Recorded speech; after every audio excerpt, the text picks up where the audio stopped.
Buddy, this is Rydo, and we're back to another live stream of Yu-Gi-Oh! Master Duel and video game news. Today is Wednesday, August 16th. I'm starting late because I just overslept, basically. So yeah, I spent most of yesterday making very slow progress. Let's open up 10 free packs here. Of upgrading and improving my scheduling macro. A lot of math, frankly, and JavaScript math is perhaps the part that really kills me. But inherently in programming, the singular actions, particularly when you're making a macro with like UI Vision or Selenium, which is based on Selenium, click on this button on a web page. Easy to figure out for the most part. Sometimes it's really difficult to figure out how to reference that button, so particularly when you're going to websites that are trying to obfuscate and hide where that content is and effectively stop robots from interacting with the website, which Patreon literally has a pop-up on their publishing page that says protected by reCAPTCHA, although in all fairness it's not really doing much to protect it, because for the most part my scheduling videos on Patreon automatically is going to work. There's just these occasional rich text editors where you get a box and then you'll start typing, it'll suggest a hashtag or something like that. Those are the things that tend to not work very easily or work at all, and almost every website has one box like that, which YouTube's own title of the video has that, where it suggests hashtags, although when I clicked on show me the suggested hashtags, it is literally just the same hashtags that I already have in the description. That being said, YouTube also has said that they're going to get rid of links in a lot of videos, description boxes, which it'll be interesting to see how that affects anything. They're trying to avoid scams showing up, but if anything, it would make a lot more sense for there to be approved channels with links, and then even if that was the case, then my channel would probably not reach the threshold to be approved, and then I would just still lose links. I know they were trying to promote the idea of affiliate links directly into the websites, but that doesn't really help when there's when you're trying to link to other social media services, which obviously YouTube doesn't want you to actually be able to do that. It doesn't help when you're trying to link to a product directly and not have affiliate links, or make it look like you're not getting kickbacks or sponsorship deals. But yeah, there's not so much of a solution there. The thing you would do is you just replace all links and scan all links. So every time you put a link in it, it would replace it with some Google short link that has been scanned for being on a block list, and they were already doing that. So this is a step forward in that way.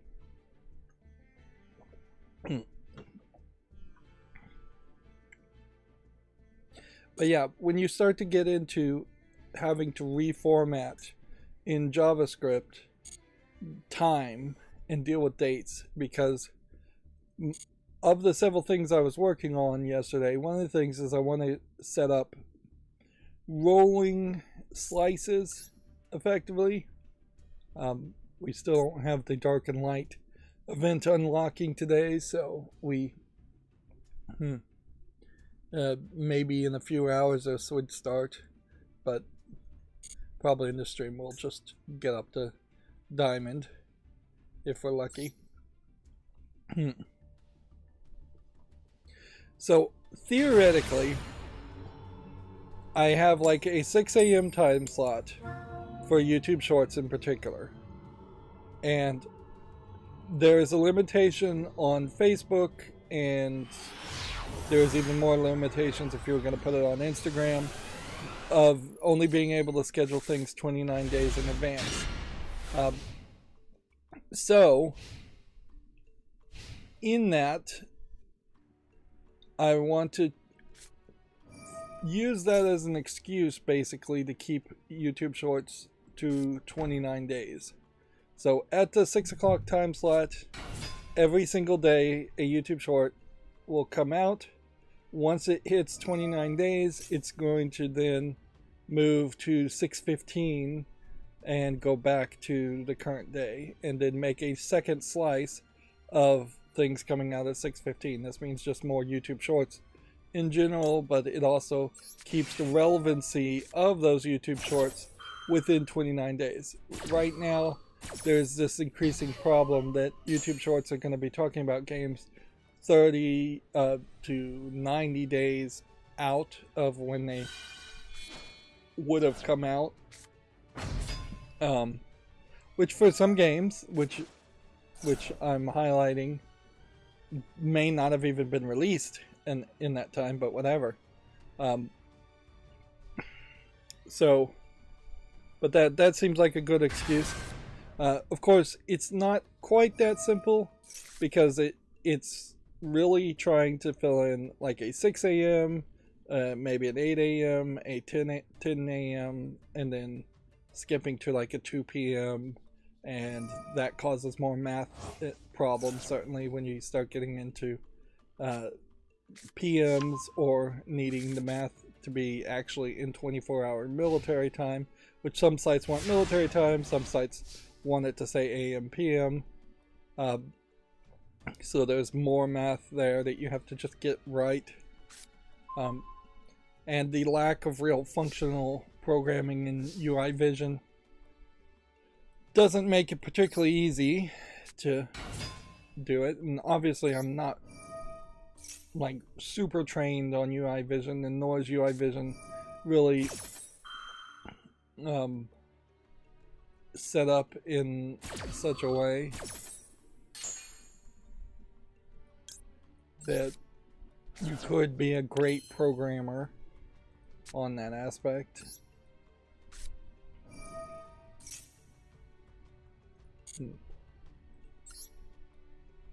Let's see.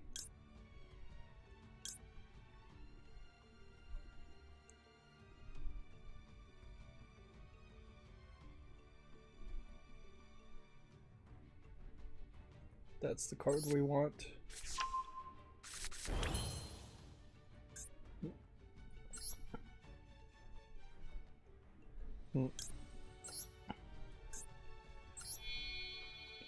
So yeah, trying to have a 29-day rolling release will fix an issue, certainly, with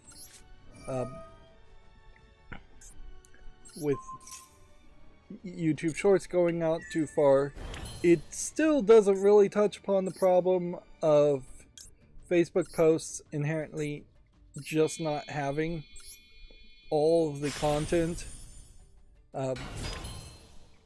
And frankly, Facebook really wants you just to upload.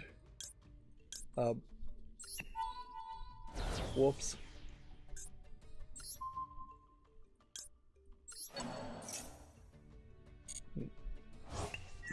Yeah, Facebook really wants you to upload the information, the videos, separately. And I would get a lot more of an effort there. Unfortunately, there's no real good way to automate that, so then it would just be a whole secondary process of saying, upload these videos to Facebook servers.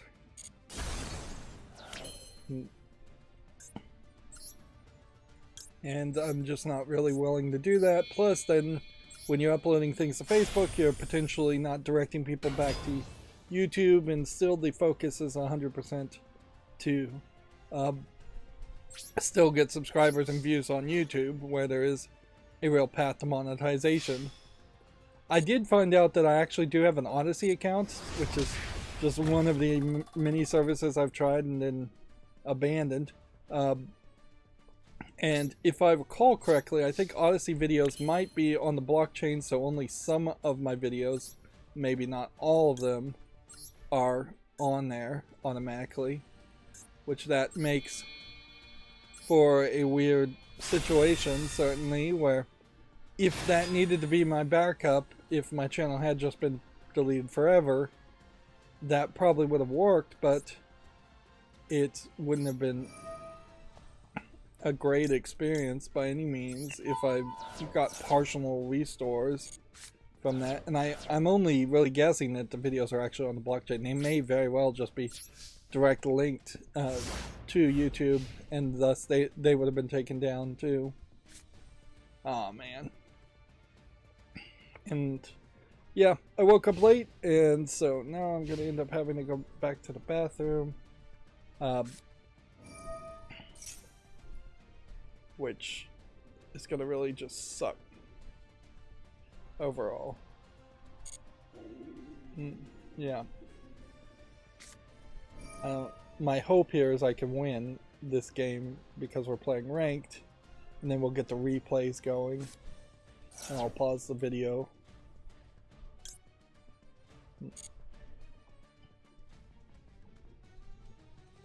Probably should have activated something here. Let's just see if this works.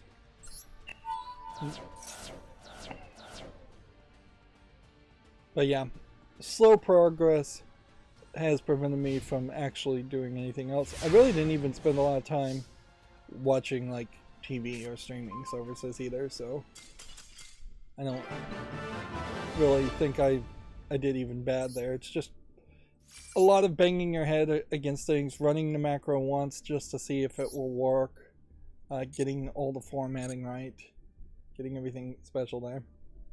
Alright, so apologies. We'll start the autoplay and then pause the recording, and then I'll be back in about 20 minutes.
Okay, I'm back. We'll fast forward to the end of this and then I'll unpause the recording.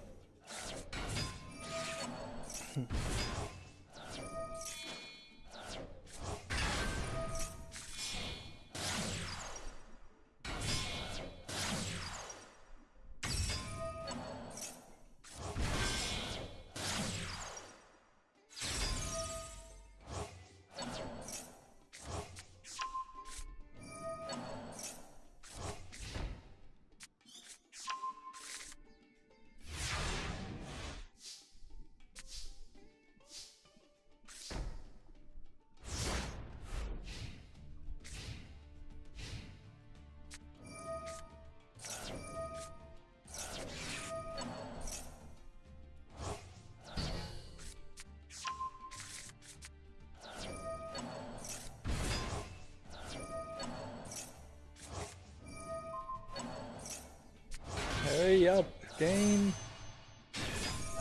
Even fast forwarded, some of these games take forever. Still 8,000 to 8,000 on the life points. Although it's a one-turn kill anyways.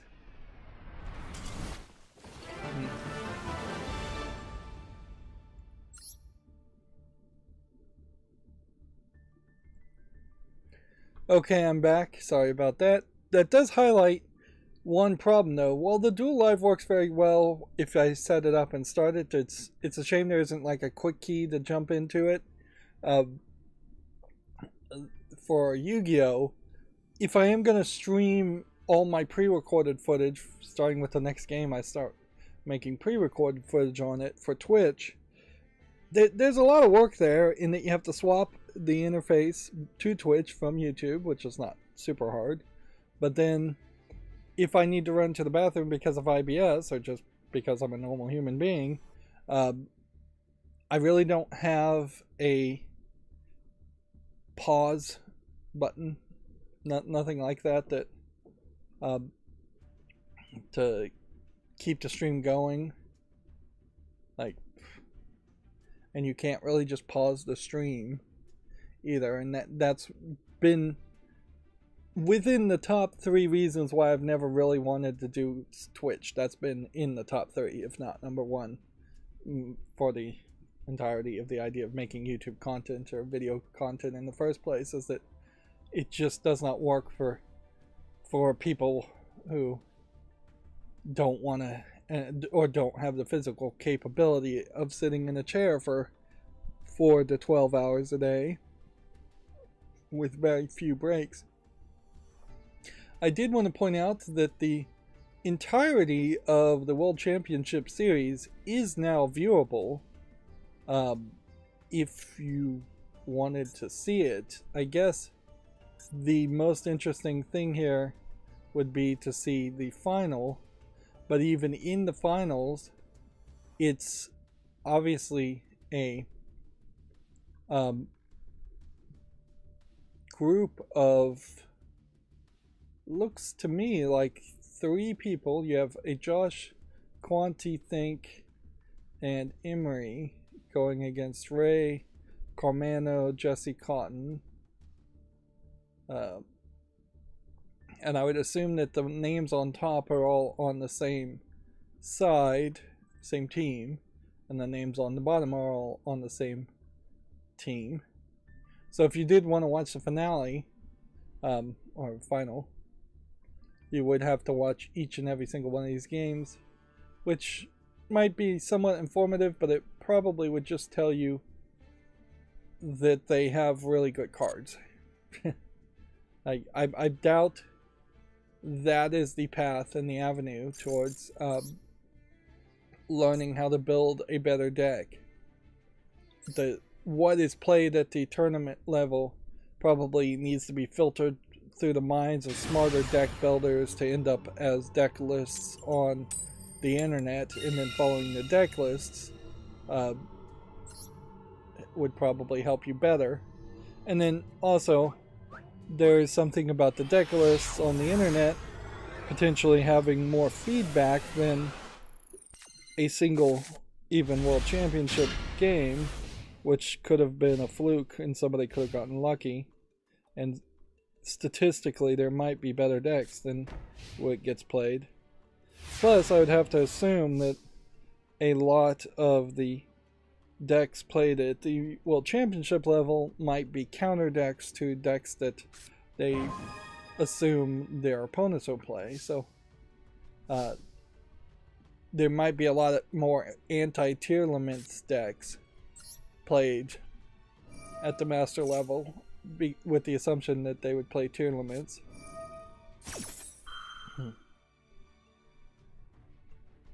Yeah. On top of doing a lot of programming, I also have moved around the way OBS looks. Moved all the docks around, which inherently I don't like change, but I think it is the right move to do some change in that case, because this will, by moving and reformatting the docks, which I really can't show, I've just tried to eliminate more white spaces where there really isn't anything going on, and make the preview windows a little bit bigger.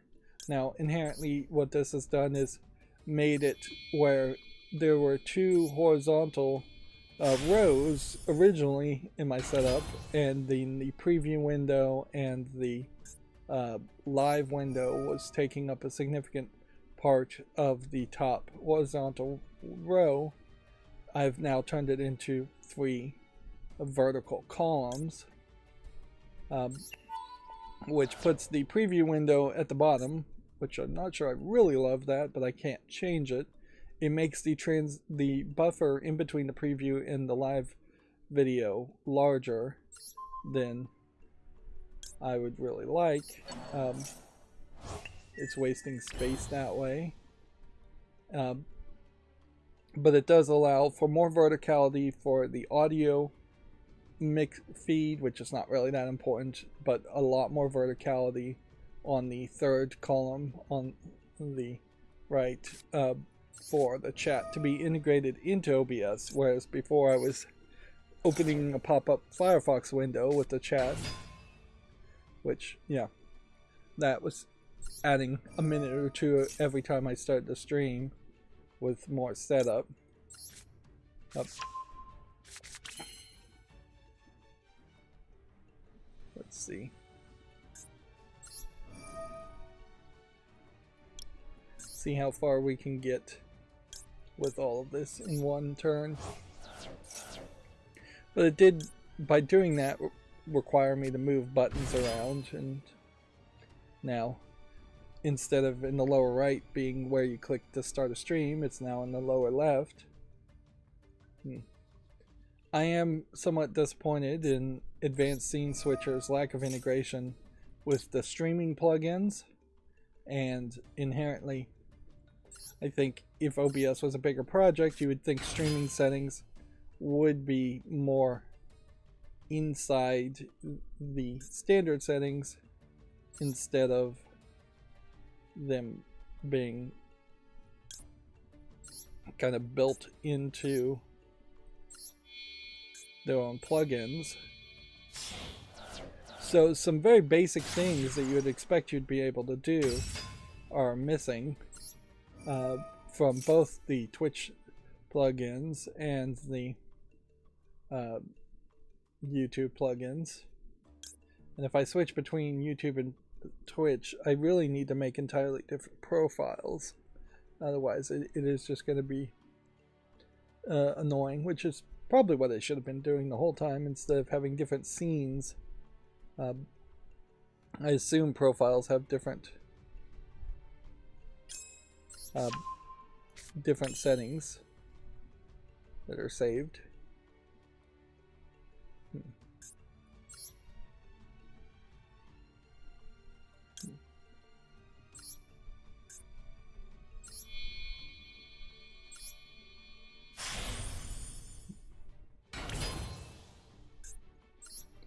Gotta keep on playing.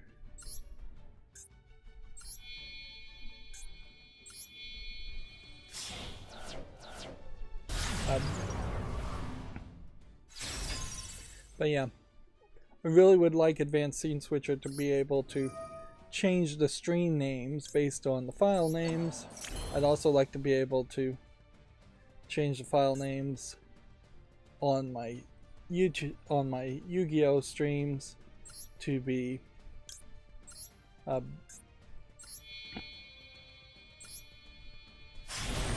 more in line with a date instead of a... There you go, you just have to show a lot of force and or wait for a connection failure. Yeah, I'd like a date after these streams instead of just a YouTube asterisk live or Yu-Gi-Oh video game news asterisk live, whatever the title is right now. Didn't mean to save that, but whatever. Now we're in a weird position, certainly. We have until the 31st. Today is the 16th. We've got half a month to potentially focus on working our way up to Diamond tier. I don't believe there's a tier above Diamond tier, or... Yeah, actually, there might be a Master's tier now. But that's about it.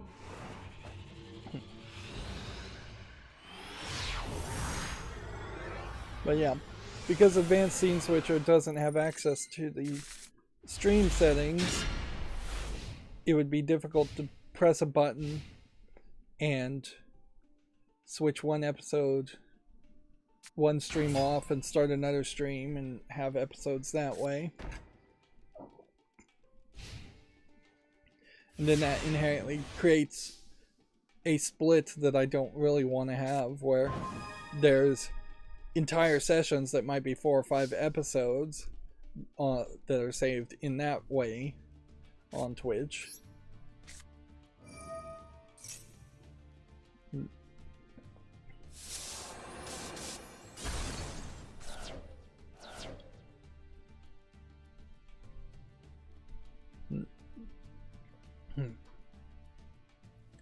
Anyways, I guess we'll probably need to just start covering the news. Having started late, we don't really have a desire to go super late here.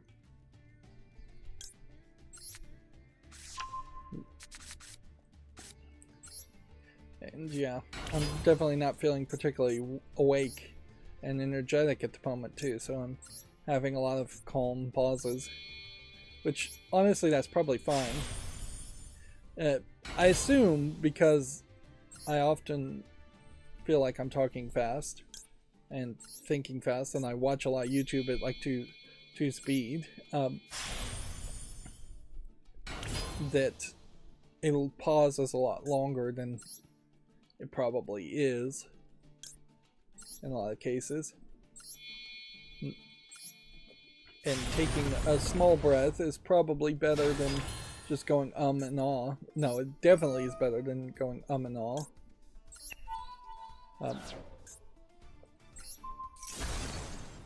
Which I still have somewhat of a bad habit of doing that too, on occasions.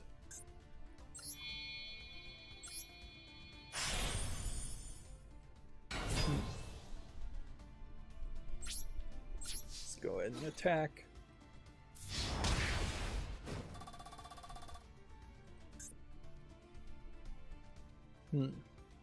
Doesn't seem like very many people are watching Killer 7 on my channel at the moment, which in retrospect, having finished Killer 7, it definitely feels like that game was another one of these games that was overhyped by mainstream video game journalisms like Giant Bomb back in the day, and is very much a critical darling for nostalgic reasons more than as an actual good game. It plays very much like an old arcade light gun shooter, and its story is crazy, and crazy is fun and different, particularly when it was originally released, but by modern standards it's just not polished enough as a story or to make sense, and it's definitely not polished enough as a game to actually want to be played. It's a great candidate, really, for something like a remake if you wanted to go in that direction, but you would then definitely have to deal with just the nonsense pseudo politics and garbage in its narrative and story. Because throughout the, without spoiling too much, there's this thought that there's this political intrigue story being told in Killer 7, and it really isn't. It's just insanity. And at the end of the game, the people basically said, the game basically says it is just insanity. It doesn't mean anything at all, and they don't even try and finish the story.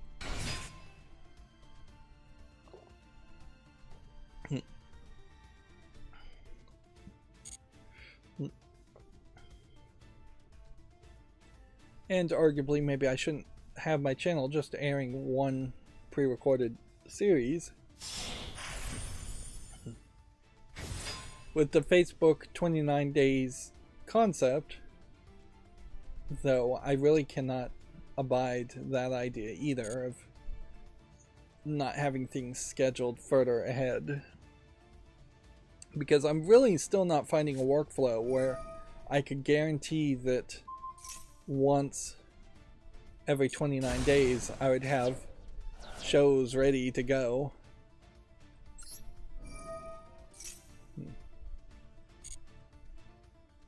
Let's see. We're going to attach an XYZ material here. Attach that one. For every time a card is destroyed. Although that's really never actually worked.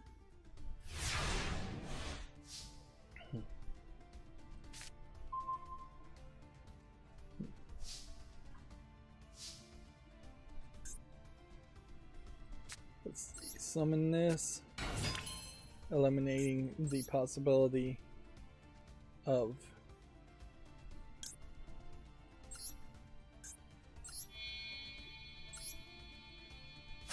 using that, but honestly, I think we could probably activate this. This will be a slight mistake. Nope. I screwed up. The card I was looking for is here. I needed that to be in the graveyard.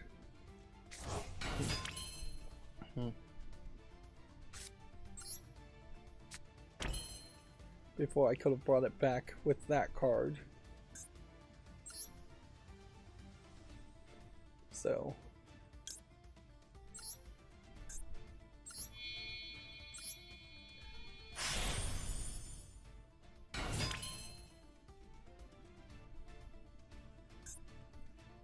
yeah, it's not worth activating that. It's not worth activating that.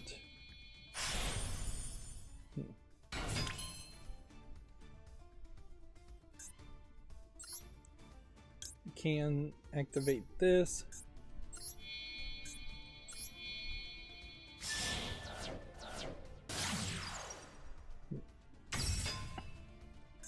Actually can let us activate this. I'm probably going in circles with extra actions that aren't necessary. That should let me activate this. And at least this is getting the link summons that were needed for the daily quest done.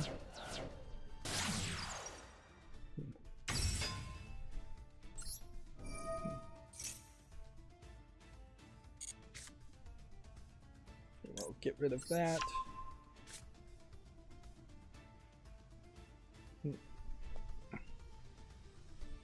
Yeah, and that didn't make as much progress as I had hoped. But whatever. Anything perhaps I'm playing a little too conservatively.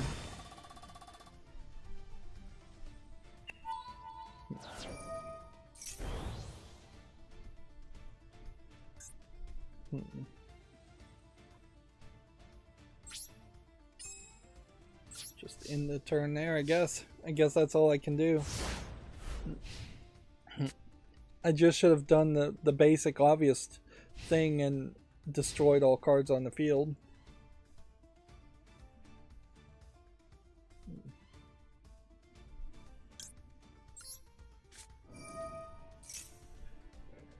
This should work though.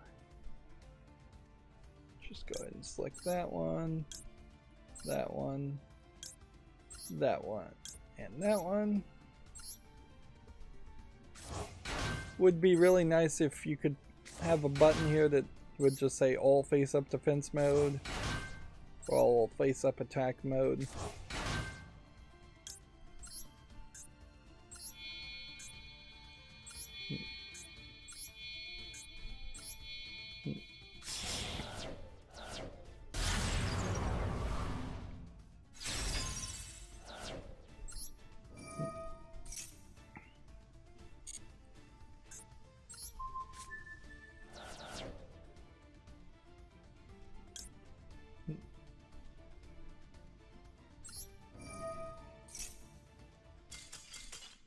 There we go, we've won. I need to start talking about news though. That's the problem, is that we really should just end on a victory and go through news today. And there is a decent argument that I'll play more stuff off screen. Anyways, I need to activate a trap card as far as a daily. One trap card is all I would need to do extra, and it's just not really worth the time effort to go through all of that. Plus, obviously, I'm mentally drained. It definitely is mentally draining to work with JavaScript. It's not a great programming language. Maybe I don't know how to really even sing the praises of JavaScript, because there is just like a real problem there with the idea of it being so different from all the other languages. At the very least, it's even worse, I would say, than... No, Python is way worse as far as the way you format things, but JavaScript, I guess, is just not a very good language because it's never really being compiled to an executable, and then instead it's being interpreted by a web browser more often than not. But with the exception of Yandere Simulator, which I haven't heard anything new about that in a long time, there has not been any software I can name that actually has been programmed well in JavaScript. And I honestly doubt there's a single program out there that runs better because it was programmed in JavaScript, or is easier to program because it's in JavaScript. The National Video Game Museum has been nominated by the Dallas Observer for the best museum in Dallas, but they need fan votes to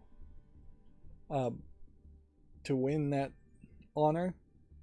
I guess if you've been to the National Video Game Museum north of Dallas in Frisco, Texas, which is part of the Dallas-Fort Worth area, or the Dallas area in general, then vote for them. If you haven't, then obviously don't vote for them. NCSoft, according to GameDeveloper.com, says a new Varco AI tool will help devs realize their creativity. This is the Guild Wars 2 publishers have developed a collection of AI language models called Varco LM, large language model, that powers a suite of generative AI tools, which this is inherently going to be very helpful for people who don't have artistic skill, if you can make AI images, or AI even dialogue, but then it is going to inevitably hurt all of society in the case of benefiting the select few, which is almost capitalism in a nutshell, is that the select few, the 1% of the 1%, benefits while the mass whole of creativity gets devalued to the point where a small creative person no longer gets paid, and the creative output that is given to the world and entertaining the world gets worse and worse. This is the problem with any idea of AI. Of course, AI in a lot of ways is just like cryptocurrency, where it doesn't really seem like to me that it's actually going to succeed anyway, as much as people are hyping about it. Odyssey as a service, which I'm not really trying to get people to follow me on Odyssey or any other service. I'm still very much trying to get subscribers and views on YouTube to get monetized on YouTube. But they are built on this cryptocurrency called Library, LYBRY, I think.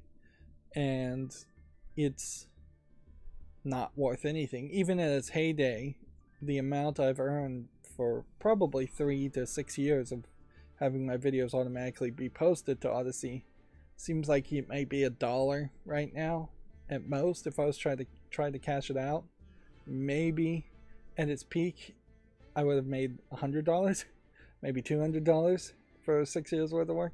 Just not realistic amounts of money there. And with the exception of Bitcoin and possibly Ethereum,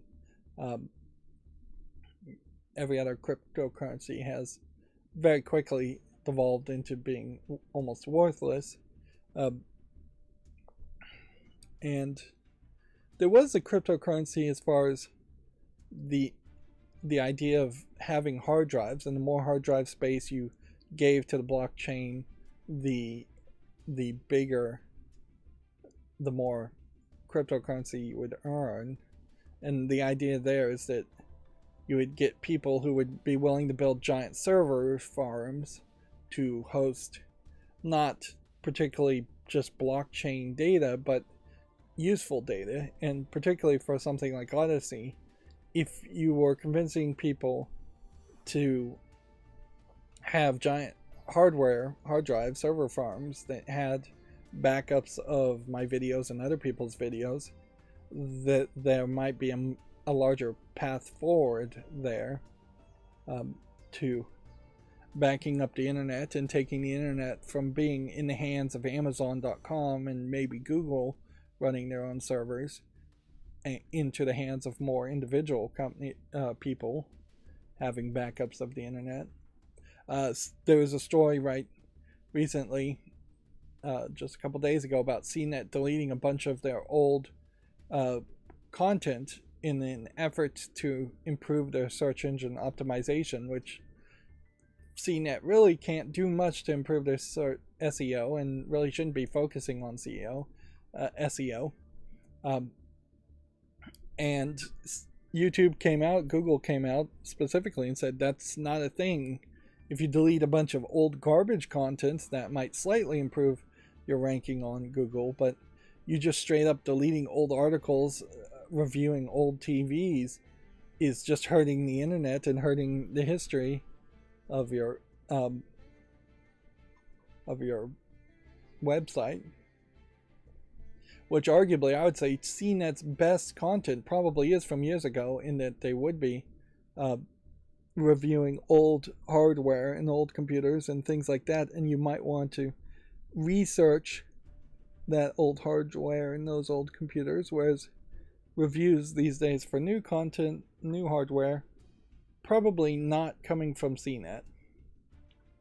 It's been a very, very long time since I've gone to CNET, and I only was really going to CNET for like the 404 podcast, and there was one other podcast they did. So I was really coming to them for almost radio-like daily podcast information. I wasn't going to their website to actually search anything.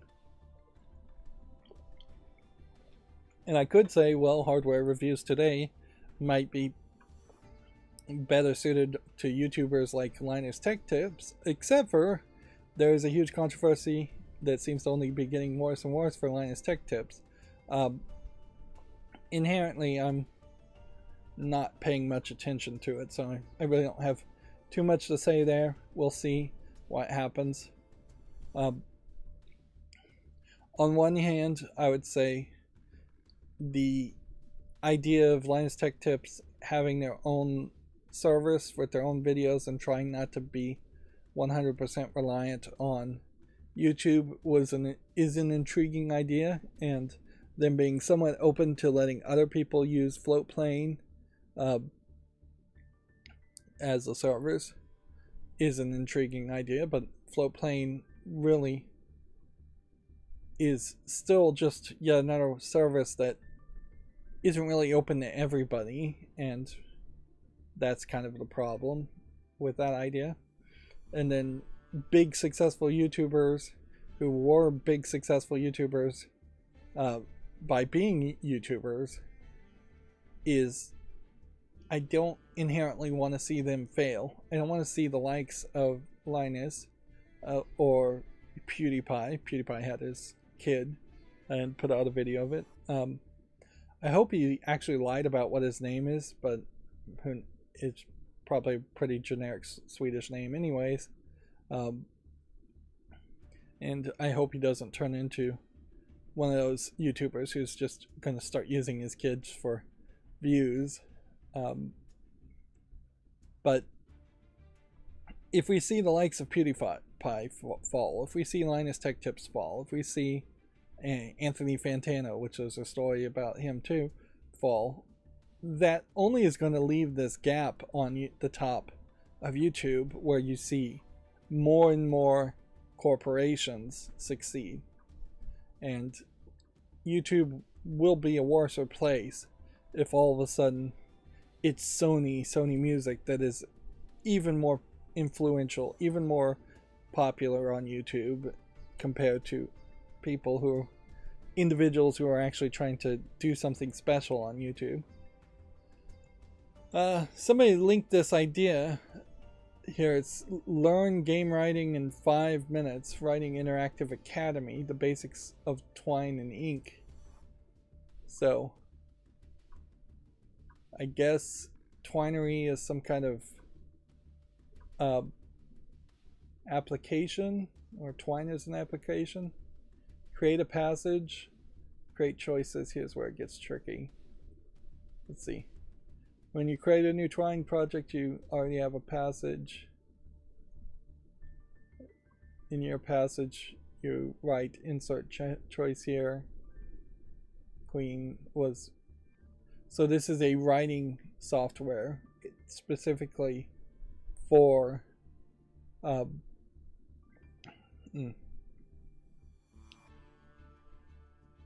for some kind of software. Ink. So you write it, and then you do this.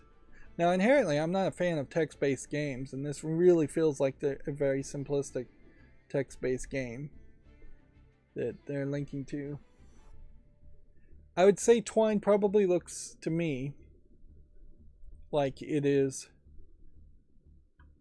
a scripting software, probably fairly similar to the scripting software a writer for a movie or TV series might use, with some markup language around it for decisions and interaction, which would be kind of specialized. But inherently, as a programmer, if somebody handed me a text file that was written with this markup language, I'd either need to use somebody else's code or my own code to then convert that into something that an actual game could use, and inherently you are just going to have a very text-based experience. I doubt anybody who made Baldur's Gate 3 is using Twine to write the stories, or maybe they are, but then there's probably several steps in between there. It is two names to look up, certainly, if you wanted to be a writer and have interactive things, and you could almost certainly have a choose your own adventure book in a similar way using the same writing concept. Let's see what this looks like. Is this gonna take me to a page if I click on it? Twine is an open source tool for telling interactive nonlinear stories. Use it in your browser. This definitely looks like an open source website from several years ago. This probably is not the industry standard way of doing things, and I wouldn't be surprised if there is built-in ways of writing these kinds of things in Unity and Unreal Engine by default. Let's see. Yeah, in the browser, I guess this is just what it looks like, which that is not much. And then we'll see what Inky/Ink looks like. This looks much closer to a programming software, which arguably makes the question why even bother to write it in Twine in the first place when then you have to use Inky and Ink anyways. Sorry, not. Do I have the auto blur on? I don't think so. But yeah, it looks to me like you can just use this Ink alone to effectively write the markup language. This isn't actual code, it's just a markup language. It even says that here. Markup, not programming. But yeah, inherently I don't want more text-based games, almost exclusively text-based games on Steam, which may not be too much of a risk considering we have a story here that tweaks to the Steam minimum price thresholds could impact some developers. Developers selling products that cost $5 or less are more likely to be affected. Now, I recently learned that when you put a game on sale on Steam, people who have wishlisted it will get a notification the first time the game goes down to a specific price. So if you put a game on Steam for $5 and then it goes to $4.99, that's a notification. There probably is some cooldown there, so you can't then the next day turn it to $4.98. You probably some cooldown that you can't just change the prices willy-nilly. I wouldn't be surprised if there actually is options there to just let Steam select the price during a sale. But a lot of times people are looking at the percentage off of it too. So 90% off of a $5 game would probably be the default, and they would probably stop you from having something that's 10% off would probably be the default of the minimum you could do. I bet you can't do 1% off, 2% off, 3% off. And then from 10% you probably can go to 11, 12, 13 to 90% off to 100% off. But over the life of the product, you'd want to separate that out to get as much attention as possible. We've seen a lot of games on Steam though that are 67 cents when discounted, and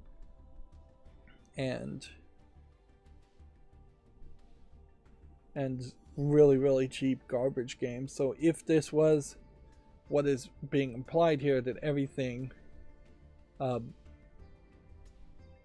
that they're going from a minimum of 99 cents US dollars, which I've definitely seen things that are 99 cents being discounted to like 69 cents. I don't know if I've ever seen anything go below 69 cents before it's just straight up free, because almost certainly Steam is taking 30% plus a 3 cents, 30 cents minimum, and then 3 cents transaction fee. So if something is 69 cents, 36 cents of that may be going to the actual person, and there might be more transaction fees even on top of that.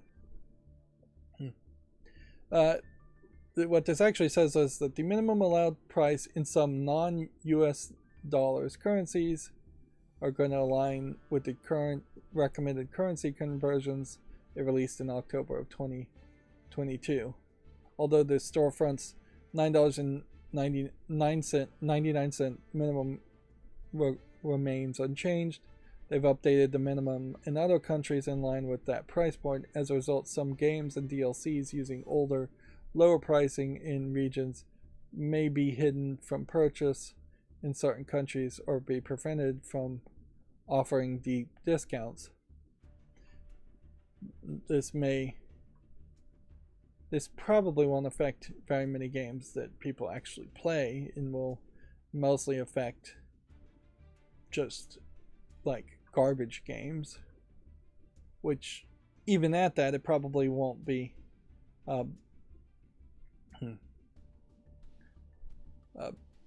there probably won't be much of a change, particularly in the United States. There may be a few like Japanese games that have DLC that's like 99 cents that maybe you'd need to tweak the price up. The minimum base price that can be entered for any and all products on Steam must at least be equivalent to Steam's recommended currency conversion of 99 cents for the 99-cent US dollar tier. The lowest possible transaction price is 50% off the minimum base price, which means going forward 50% would be 48 cents is the minimum base price, which is or 49 cents, whatever. Yeah, and I've never really seen anything below 49 cents and actually be sold on Steam. So I don't think that really is going to change too much. If anything, this is probably something that you don't have to worry too much about.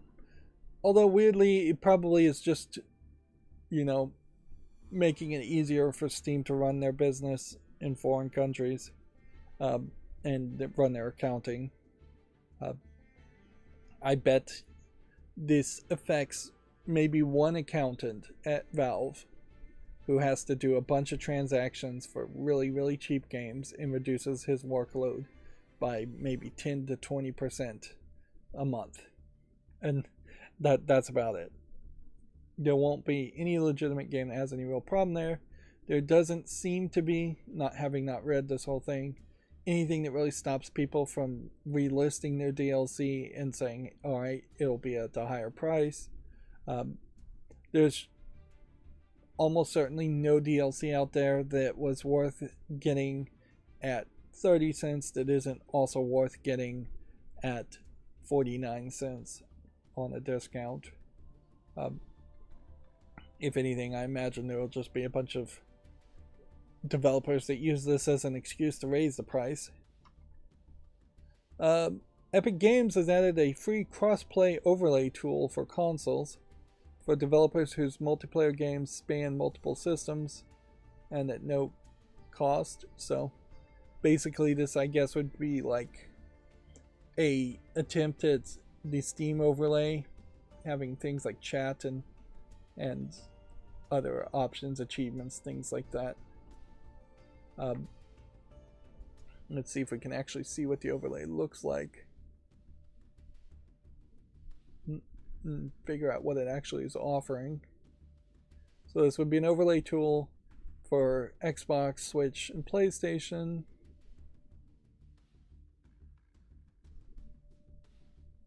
It offers a way to authenticate players, streamline friend management, and provide game invite and joinability functionality.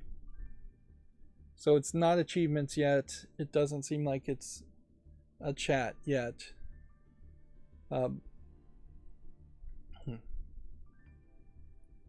Let's just hit the video and see what it looks like.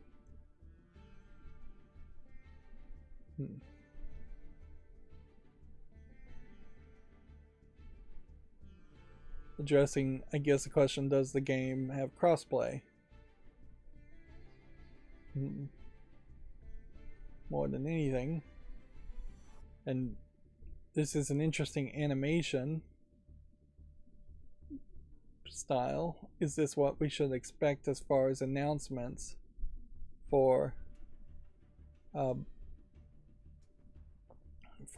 Epic going forward? Is that it'll all look like this?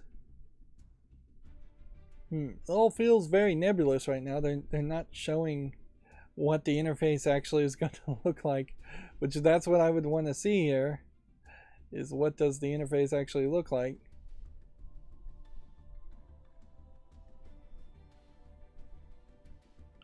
Yep, that all has the feeling that this is something that they aspire to make versus having a product ready to show. Well, I definitely would like to see what it actually looks like when they get to that point, but so far they haven't gotten to that point, and I guess that explains why GameDeveloper.com here only has just a picture of a game instead of showing any kind of overlay. Even when they do have something to show, it seems like they're not yet to the point where they would try to take control of chat or achievements or any kind of profile connecting system, a library system, as far as games being in your Epic library. Yeah, so inherently, like the Epic Games Store, this crossplay overlay tool would have to be adopted by a significant number of other third-party developers before it started to feel like something that makes sense. Otherwise, it's just going to be very much like Battle.net, where Battle.net only works with Activision Blizzard games and a small subset of those in the first place. Apparently, the Texas Chainsaw Massacre developers say it won't have any licensing issues. This is ahead of its release, saying that rights issues won't be a problem. Apparently, like the Friday the 13th games, rights issues, licensing issues have been in dispute for Texas Chainsaw Massacre. Which, yeah, I bet the right issues are a problem. I mean, in a lot of ways, this is just the game developer waving away a problem, but yeah, he's saying the Friday the 13th situation was inherently more complicated than it is with Texas, which of course he would. I don't know what you could really do to reassure me that they won't have licensing issues as a problem, but that is one reason why creative works, and particularly derivative works, are just so difficult to make and release, in that there's just so many people that can, even crazy people who have no legitimate claim, they can claim to own things, and things can just be tied up in court for decades, and it's just a nightmare that you need millions of dollars set aside potentially, or you need a credit line of millions of dollars or an insurance policy of millions of dollars just in case you're sued by some crazy person trying to do anything at all. This is an interesting Gematsu article that I saw, in that the making of Karateka is launching August 29th for consoles, PS4, 5, Xbox One Series, and PC, and then September for the Switch. It's being priced at $19.99, which is really expensive for what sounds to me like a documentary series. Like, I don't know if you really just get to play Karateka also, or if this is almost like a meta game where you're playing the game to unlock more of the documentary itself. But yeah, I really question that price, and I really question the idea of it being on in an interactive format. Yeah.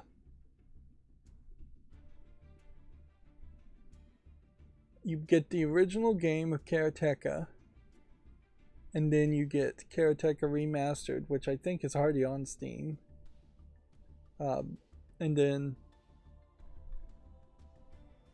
Death Bounce Rebounds, which is a game based on a unpublished prototype. I almost wonder if the maker of Karateka died. I think he may have, and this is a case where the holding company is doing a lot more with his content or with what they've inherited, which is probably not a terrible thing to happen, really. Like, the maker of Karateka didn't go on to make a bunch more games or release a bunch more games in his life, so somebody being able to do something new and creative with it, although arguably selling a documentary for $20 as a video game is a weird idea, a weird experiment to say the least. But yeah, I'll be interested in seeing if there's any real reception around that. And Karateka in particular is almost certainly not going to have that much hype around it, because while it was technically groundbreaking back in the day by modern standards, it looks like it is really, really cheap and just not really relevant to modern gamers.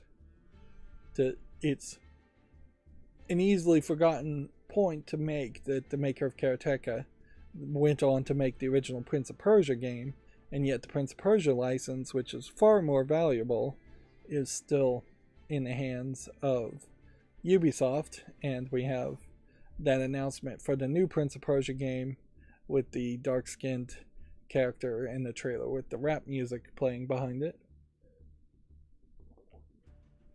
which was a weird choice as a way to advertise it, in my opinion. And the actual game that the new Prince of Persia is going to be is much more of a Castlevania style beat 'em up game, it looks like, than a 3D platformer or 2D platformer like the original Prince of Persia would be, or Sands of Time would be. In a lot of ways, it feels like the new Prince of Persia game is just a new game using that title. GameDeveloper.com says Diablo 3's final season will give it a full single-player experience, solo and Sanctuary, which this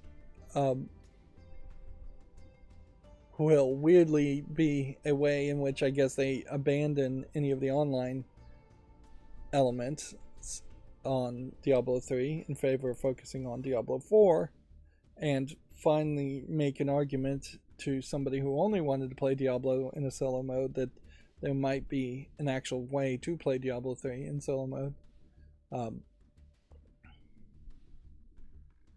It's going to give it an official single player mode. Can you play offline in the single player mode? That would be a question. Their 29th and final season will introduce a solo self mode that will see players attack the campaign or adventure modes all on their own. Blizzard explained that the solo mode has been an oft-requested feature for Diablo 3 players, and its final season was a good opportunity to introduce it, which almost certainly Diablo 3 creators should have wanted it to have a solo mode from the beginning. Diablo 3 almost certainly would have sold a lot better and been a lot more popular had it had a solo mode. The main complaints around Diablo 3 was the always online game as service mentality, and the idea of seasons in general just is not something I'm looking forward to in Diablo. And so they are repeating that mistake with Diablo 4, in that there is not going to likely be a solo mode for Diablo 4 until they're ready to abandon Diablo 4, and there's not going to be a seasonless experience where you can just play through the game. I don't mind a new game plus, but I don't want to have to reset my whole character and at somebody else's schedule. If I want to make a new character, that's fine, but it should be my decision, not the person making the game's decision. Let's see. Diablo 3 can technically be played alone, but the game is built with the internet and multiplayer in mind. Even when playing alone, it requires constant internet connection, which can be tricky for those with iffy service, and it's just as likely players will cross paths even if they play alone, which breaks the illusion of solidarity of a solitary affair. This mode will temper you. In this mode, you'll have only yourself to rely on.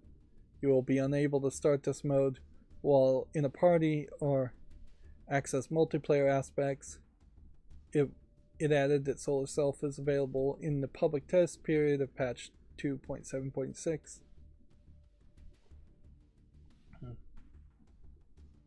So yeah, slight argument there to play Diablo 3 now. Although, why play now? Why not wait till the Activision Blizzard merger acquisition by Microsoft goes through? Why not wait maybe a year or two to see if all of the Activision Blizzard old games end up on Steam instead of having to use Battle.net as a interface? Like, with Microsoft in charge, there's a lot of good reason to have high hopes that remasters, remakes, reboots, just general improvements could happen to all of the old Activision Blizzard games instead of just settling for the current experience, which would be playing effectively a dead game in solo mode years after the fact. And in my case, as a YouTube content creator, I would very much want to play Diablo 1 and cover that. And I'm not even sure if that game is fast enough to justify making a series around it.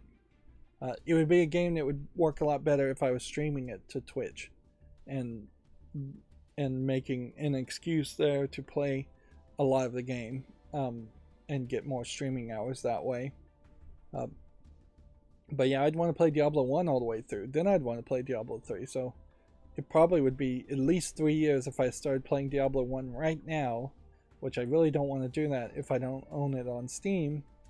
But yeah, if I started to play Diablo 1 right now, it'd probably be 3 years before I even got to Diablo 3, let alone Diablo 4, and there probably would be a Diablo 5 at that point. YouTube is introducing a music discovery tool called Samples, which is part of YouTube Music, not so much YouTube, but they did merge Music or Google Music into YouTube Music. They've picked some weird visuals here. Effectively, I think this is just taking the idea of YouTube Shorts, and this is probably just stealing an idea from some other service that I'm not aware of. This probably is just like a TikTok music sample thing. It doesn't seem like this is particularly focused around the idea of individuals being able to make shorts and sampling popular music. That had already been its own thing, but maybe this is a rebranding of that idea, putting new video on copyrighted samples of music. But yeah, this mostly seems like they're just trying to have a whole separate section for music shorts versus non-music shorts, which I said in the last stream that I tried to put a post on my channel and then I wasn't getting notifications from it. Turns out my YouTube app had not been updated, and so once I updated my YouTube app on my phone, I started to actually see shorts that I hadn't been seeing before, and I started to see the posts. And so yeah, that is that has been fixed.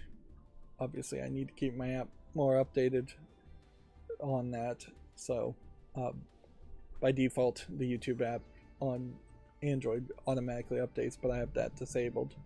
Um, but I do need to keep it up to date so I know what YouTube looks like for most people, the average people. We have a Video Games Chronicle article. Activision Blizzard has dropped its preemptive lawsuit against Anthony Fantano, which they still are very much not using his name in the headline and referring to him as a TikTok star, which I would argue Anthony Fantano is a music critic on YouTube much more than he is a TikTok star. He has like viral TikTok that went popular a long time, several years ago, that Activision Blizzard used in a trailer for Banjo-Kazooie, and he threatened to sue. I don't know if he's actually done any actual suing. Inherently, he hasn't perhaps defended his copyright to that TikTok video, that short clip that they used well enough, and that might hurt him at some level. But you really only have to sue everybody in trademark disputes. You don't have to really defend your copyright as vigorously if you're going after a copyright law.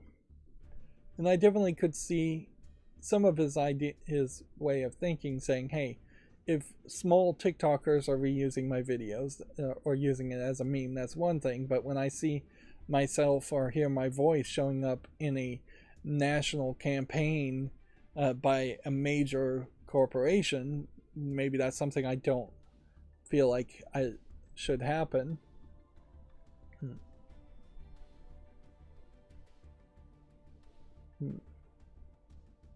But yeah, you have to get way down here to see him referred to as a content creator and see his actual name. And this kind of seems like this is the end of the story, but if anything, this is maybe just Activision Blizzard trying to kill the story. It would be an interesting trick, certainly, if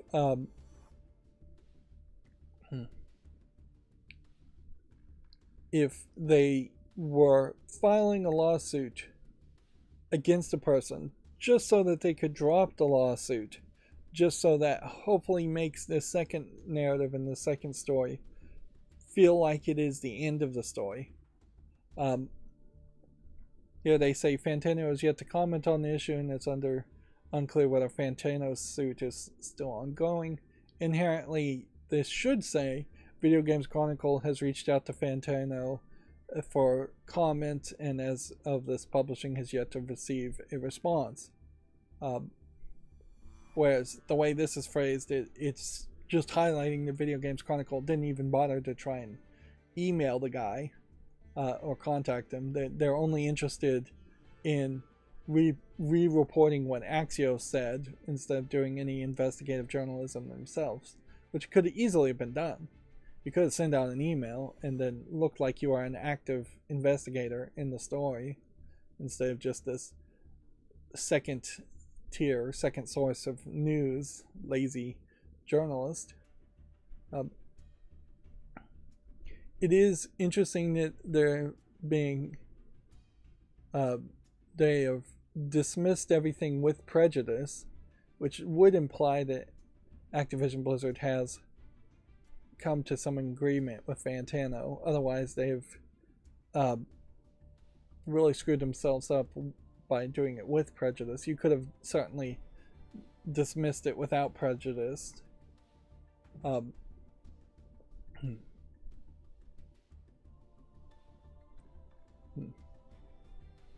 The only thing, theoretically, if they did need to go back and sue now, would be they would have to make different claims than the claims that were made within, because any claims have now been dismissed with prejudice, and even if they tried to make similar claims, this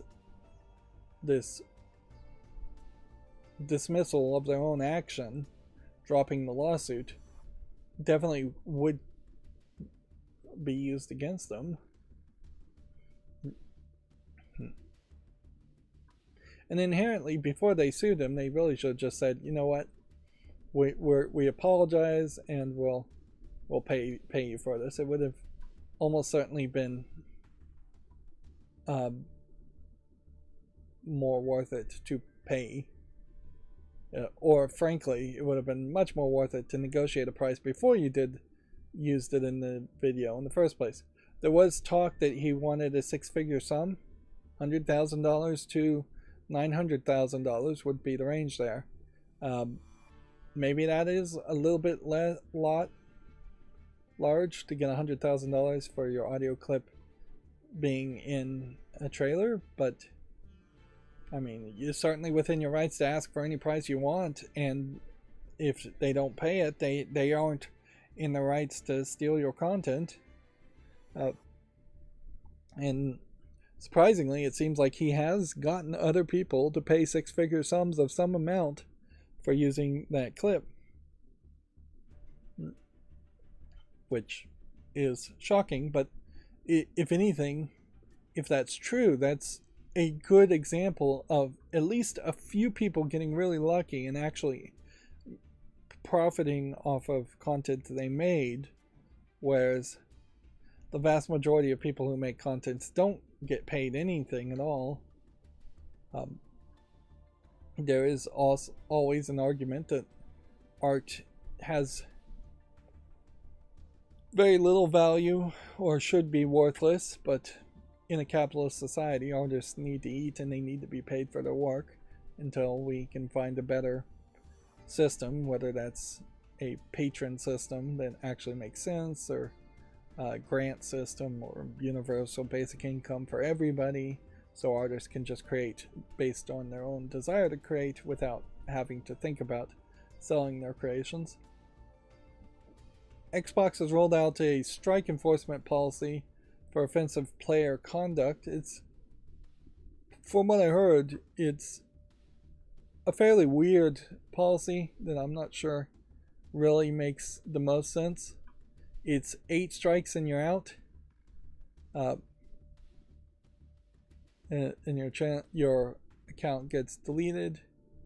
But the actions you take, any bad actions you're found guilty of by Microsoft, who's judge, jury, and executioner here, is based on the severity of the action and will stay on the record for 6 months. Players without a previous suspension will start at 0 strikes, but a set number of strikes leads to the players getting suspended from a specific Xbox social feature. Although that implies to me you might have 1 strike for chat and 1 strike for voice chat, and you might have another strike for some other feature.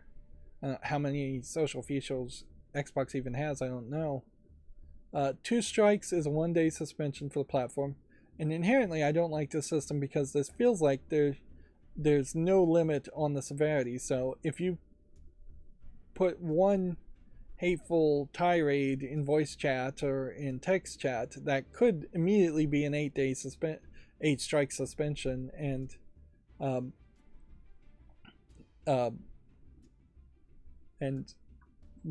assume delete your channel. Well, actually it doesn't delete your channel. 8 strikes suspends from all social features, including online multiplayer, for a full year from the start date. Single player and previously purchased games will remain accessible during the suspension period, but if you bought an online focused multiplayer game, you really wouldn't be able to do anything in it. There definitely are some parents out there that would be like, they don't want their kid playing online multiplayer in the first place, so strike system wouldn't really affect them. And hopefully there aren't too many parents out there that would try to get their kid's account 8 strikes immediately just so that they couldn't play for a year. In all fairness though, what was the system before this?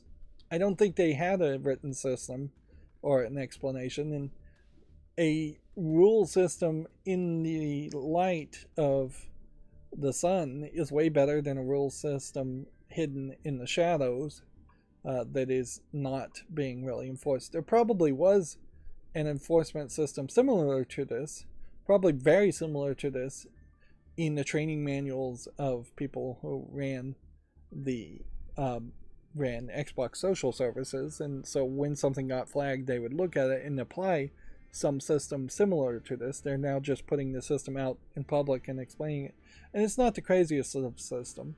It's better than YouTube having automated systems and then deleting one's YouTube channel, like what happened to me on Friday for no real reason, or YouTube's policy enforcement in general, where things sometimes are determined to be afoul of the rules, and then other people at YouTube will say no, they aren't afoul of the rules, and there's just no consistency or good explanation on it. YouTube inherently tries to hide what their rules are and what the specific examples are, so people can't dance around it, whereas I just don't think that's necessary. There isn't in this article, though, any real talk of, is poop the same as saying shit, or is poop the same as saying darn, or is darn the same as saying damn in the chat? Is there any tier system for what word you use? If you're using racial slurs, those probably are going to get you banned more than just using dirty words. If you go on a single tirade for a minute, is that the same as going on a 5-minute tirade, but saying the same amount of stuff? Like, the devil is definitely going to be in the details there, and maybe they're trying to avoid that for the most part. It would probably be helpful if there was a list of bad words you can't say, just for all services. Like, there isn't really a great service there to say, hey, type in a word here, and if you think it's a bad word, we'll let you know if we consider that a bad word or not. Of course, you would definitely have people playing that system if that was available. There definitely needs to be more of a breakdown, probably in simplistic kid terms, of saying you can't say this, this, or this, because I definitely could see 10-year-olds on Xbox saying, I can say poop, I can say damn, I can say this. I'm 14 years old now, I'm a big kid, I can say these words. And really, I imagine Xbox needs to put the limiter very, very low and say, hey, these online services rated by the ESRB are 10 plus. I think it's 10 plus if it has any online service at all. So you have to assume, even if you're playing a 10 plus game, that you're talking to 10 plus 10-year-olds. Yeah. So the language needs to be at the level of a 10-year-old, and no cussing that 10-year-old shouldn't hear. Nothing should be said that would get a 10-year-old in trouble if they said it in class in front of a teacher. And then for the 16 plus games, maybe you're a little bit more lenient and say, alright, if nothing should be said that a 16-year-old couldn't say in class in front of a teacher. And then for the mature games, then I could see it being a little bit looser. And so things like darn and damn probably shouldn't be considered if you're playing a mature game. Although, inherently, there's no implication that that's the case. It seems like the assumption here, and they should probably just say it, is that all social media services should assume you're speaking to a 10-year-old. Which is a fine thing to say if that's the way they're going to judge things. It doesn't seem like there is any level of what games and what chats you're actually in. Which, that will lead to problems, certainly, if you're playing Modern Warfare and you're saying frag and you accidentally leave off the R on truly an accident. That might get you banned. So, yeah. And generally, I'd assume that there should probably be more leniency on playing a mature game like Modern Warfare than if you're playing a Barbie game for 10-year-olds. There was this other thing, before we move into just covering the regular news, that caught my attention. Crystal Dynamics put out a 5-year happy work anniversary or workiversary for Crystal Northwest in Bellevue, Washington.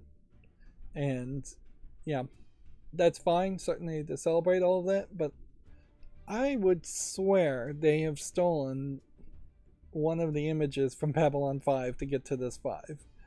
Like, this background art stuff, I mean, it definitely feels like Babylon 5, at least inspired by it.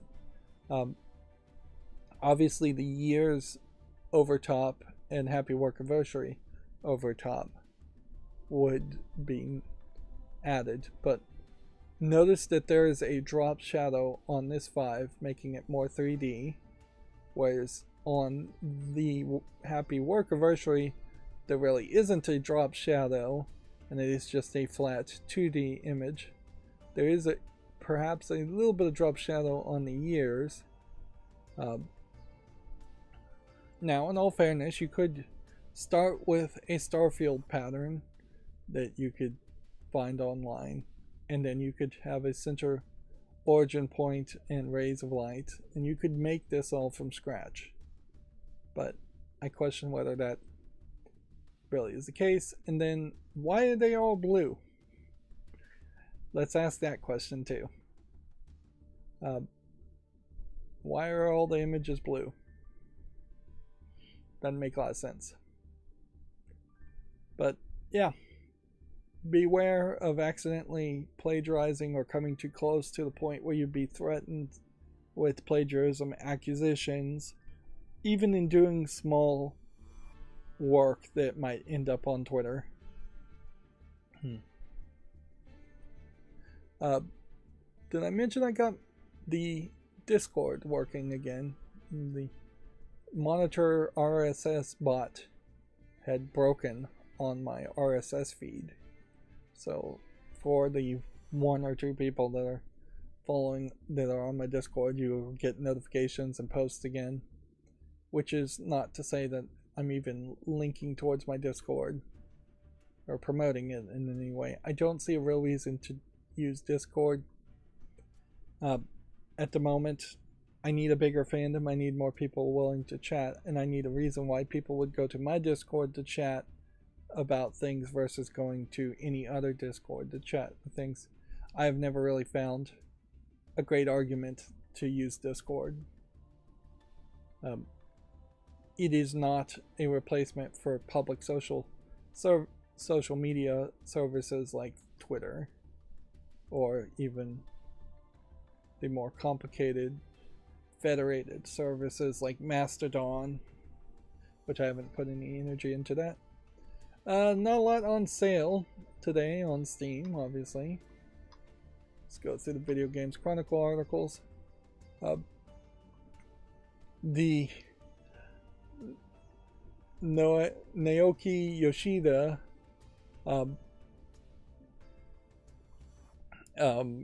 put out another spicy height take on Twitter or some other comment, in that he wishes there was only one game platform, and almost certainly from a Japanese perspective that would be the PlayStation in his mind, not the Xbox or not PC, and not the Switch. Although if he is trying to make an argument that the Nintendo Switch should be one platform, ooh, that would be rough. We would be in a very different world with very different games if only Switches existed and only Nintendo consoles existed.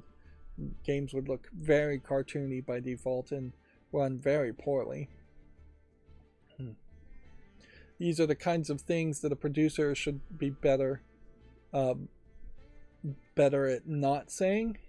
Here we have a question, quote, game platforms ... translated from Japanese. I probably shouldn't say this. Anytime you're saying I probably shouldn't say this, particularly if you're being interviewed on a YouTube channel, so it wasn't a tweet this time. Uh, but I wish there was only one. It would be better for both developers and players. At a certain level, yes, I would agree that intercompatibility would be helpful. But competition is also helpful. If you're going to buy into the idea that competition improves the market at all in capitalism, which is an idea that is sold, although by modern 2023 standards, I'm not sure it really happens that much. If you look at AT&T and Verizon as phone companies, which were just AT&T split into two companies after an antitrust many years ago, there has never really been any real improvement because of competition between AT&T and Verizon as phone companies. They have just secretly colluded, and it's pretty well known that they get together once a year in Las Vegas and collude to price fix and not really improve their service in any way.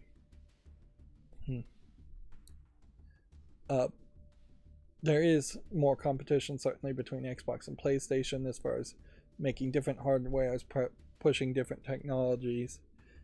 If they were both PCs and you put a PC disc into the Xbox and a PC, the exact same disc in a PlayStation, and it just worked, that would be great. And so I could see that idea, and that is some of the hope around Steam Deck certainly too, is that PC gaming on Steam OS could be a thing where there are multiple people making Steam Decks or making consoles that would run on Steam OS. We do have multiple companies that make PCs, plus you can build your own PC, and they all run the same AMD 64 software, which would have been called x86 software in the day, but it is 64-bit now. For the most part, AMD 64 is being executed. Instruction sets are being executed on the PlayStation and the Xbox and the Switch. So there is a level of compatibility there. The difference is, without competition, it would just be made cheaper and cheaper, and we would be much closer to having Switch devices right now than Xbox Series X or PlayStation 5 Pros. I also heard that they've potentially are going to release a new version of the PlayStation 5 that will allow them to have basically the PlayStation 5 Pro with the disk drive be in the exact same form factor as the PlayStation 5 Slim. And so it will just be a simple matter. If you buy the Slim, there won't be a disk drive in there, but it'll all be in the same case. And if you buy the PlayStation 5 Pro, the disk drive will be there, which then introduces the idea of how easy would it be to add a disk drive to a Slim version and just change the shell, which I imagine it's not going to be super easy to do that. Even right now, though, if the one platform was the Steam Deck, that would be unacceptable for a lot of players. It's not like all games run perfectly at 1080p even on the Steam Deck. And if Sony was the one console and there was just PlayStation 5s instead of Switches, PlayStation 5s, they've had their own problems. PlayStation 3 was very difficult. If we had Sony being the only platform maker there, it's kind of pointless to even talk about it. It's just never been the case at all that there's been one console. Maybe when the first Commodore came out, when the first Atari came out, maybe for a brief week or two there might have been only one console to exist, but competition immediately filled that void. And then there's always been Segas to Nintendos, or PlayStations to Nintendos, or PlayStations to Xboxes. There's always been competition. There's always would be competition. if there was a law that said all the discs have to be intercompatible, I'd be fine with that part. It does make a lot of sense if there was only one disc that really just had install software and a license on it, because that's basically all that's on them now. And you could put those discs in any console instead of having tons of shelf space taken up for different sections of different video games. But there is also a natural reason why Nintendo consoles exist in contrast to PlayStations and Xboxes, in that there is a lot of faith in Nintendo to not have a bunch of mature adult games, and Nintendo doesn't also really engage that much with online services. There is no 8-strike system that Nintendo has to talk about because there is very little interaction online in the first place. At a certain level, if there was going to be a standard platform, it would be cell phones. And then we would all be forced to play mobile games and only mobile games. Because that is the ubiquitous technology, and the ubiquitous platform would be either Apple, iOS, or Android. Take your pick of those. Either one of those would be an awful offering. Meanwhile, this is yet another example of a Final Fantasy XVI producer really not doing anything to convince more people to be happy with Final Fantasy XVI or sell more copies of it. He really is just a very poor producer in that he has not been media trained enough, and he's just shooting his mouth off and saying things that aren't going to help anything. He's hardly really pushing an idea that would be embraced by other game developers. You're not going to see other game developers all of a sudden say, yeah, there really should only be one platform. Even if that was the case, then they really wouldn't have enough influence to make it happen. Moving on, the Batman Arkham Trilogy for Nintendo Switch is getting an October release date. It will come with all previously released DLC, although noticeably this would not be including the one Arkham game that wasn't actually made by Rocksteady. So it's Arkham Asylum, Arkham City, and Arkham Knight. It's not the other Arkham City game, which I don't really remember the name of. And weirdly, that was the one that people, I think, enjoyed a little bit more. And I skipped that game on accident, so. And looking at this image, you're kind of all over the place as far as just trying to figure out which game is which. I would assume that this is Arkham Knight, and that this is Arkham City, and this is Arkham Asylum. But it's not like Poison Ivy and I've forgotten her name. Harley Quinn, yeah. It's not like those two characters don't show up in Arkham City. If anything, Doctor Strange barely plays a role in Arkham City. Shows up at like the last second. We talked about the Xbox new strike-based enforcement system for online conduct. Let's see, maybe this picture would help a little bit better. Let me go ahead and just use my magnifier, because I can't read that. Okay. Examples of the strike added for each type of action. So profanity gets you 1. No real explanation of whether there's levels of profanity there. Cheating also gives you 1, whereas arguably I would say cheating should be higher than 1. Being sexually inappropriate gives you 2 strikes. Now here's where you get into a problem here. Harassment or bullying.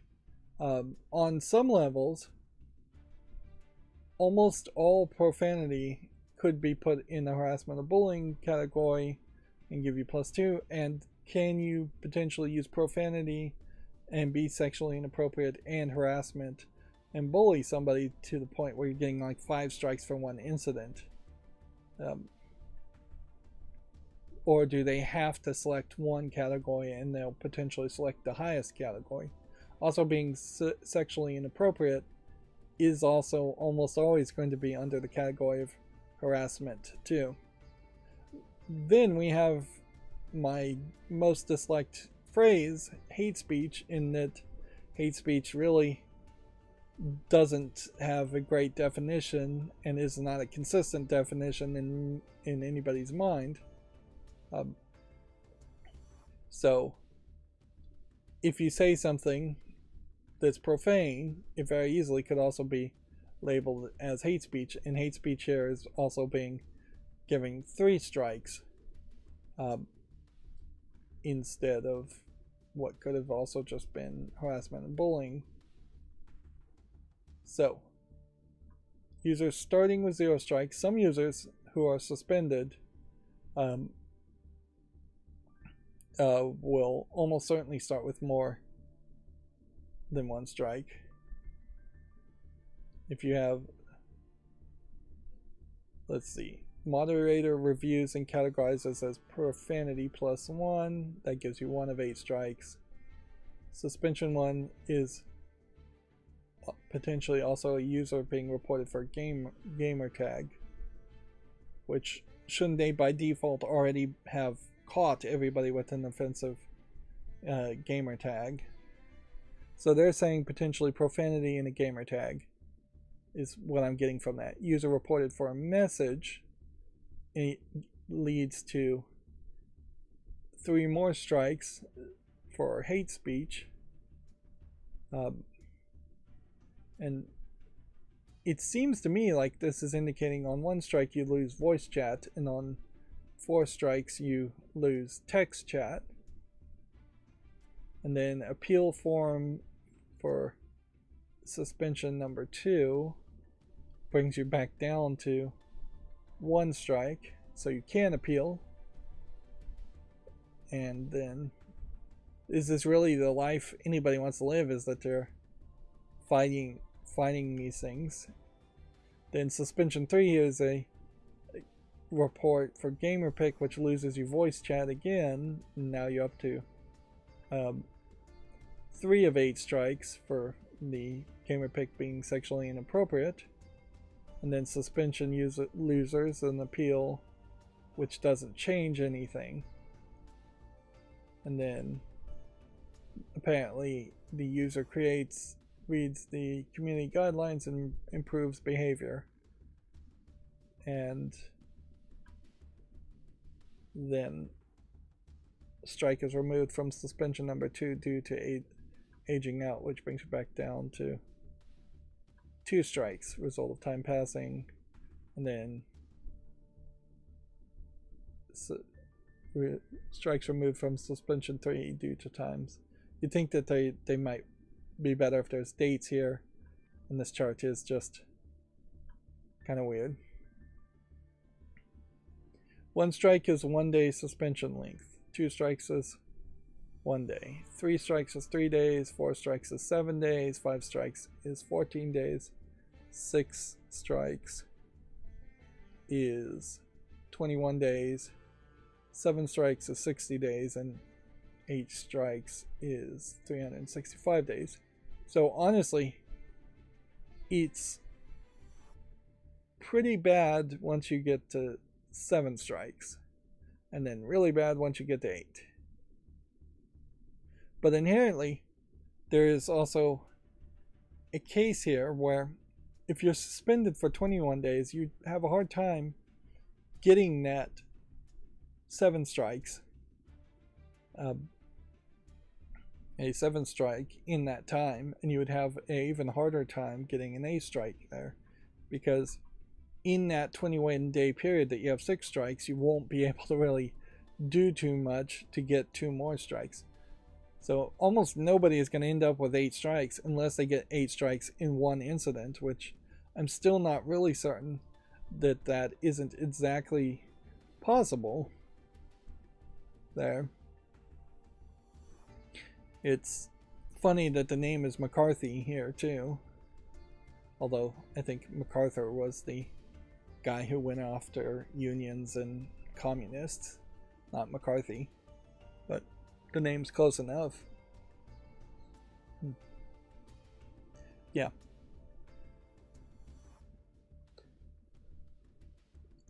This doesn't inherently seem like it ever gets your account deleted, which maybe that is a better promise. Um, and it doesn't really seem like if you're not doing anything online that you would ever end up with any strikes at all. And if you're mostly not doing anything offensive online, you're not going to end up with strikes.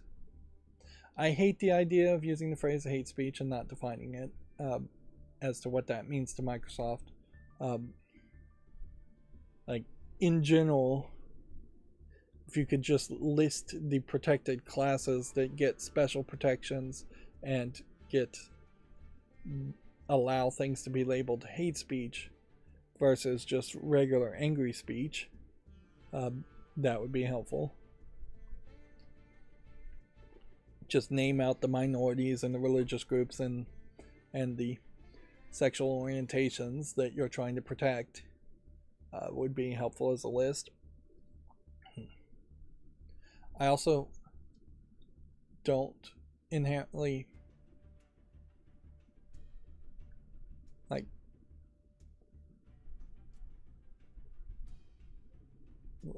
I don't really have a real problem here, but I do kind of don't like the general idea that this once again pushes the narrative that video game gamers are particularly more aggressive and toxic than anybody else in the world doing any other activity, when we know darn well that there's a lot of bad behavior, bad words being said when people are watching sports in their comfort of their own house, and even when people are watching sports in the stadium surrounded by potential children.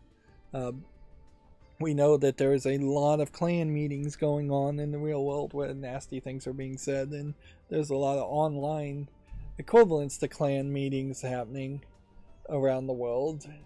And if anything, more and more people have been willing to come out right and own up to the fact that they say and believe nasty things and say nasty things all over the place. People have always been mean and aggressive and nasty, and it's just not particularly improved that much. Honestly, I think gamers and kids these days are probably pretty sweet, but I do question if maybe kids come out pretty sweet and pretty nice, and then they hit 14, 15, 16, and then they start to rebel and just turn into their parents, and then by the time they're hitting their 20s and 30s, they fully just turned into their parents, who are mean and spiteful and resentful and angry, arguably angry for good reasons even. But yeah, video games always, to me, just don't feel like really the field to try to police speech. It definitely is the case that the Xbox is not a free speech platform by any means, but convincing gamers to police their speech and thoughts on games is not going to really convince them to think different ways in the real world. There is always also this problem of a disconnect between gamers who feel like there is a certain level of baiting and aggression that is appropriate when playing a video game, and trash talking that's appropriate when playing a video game.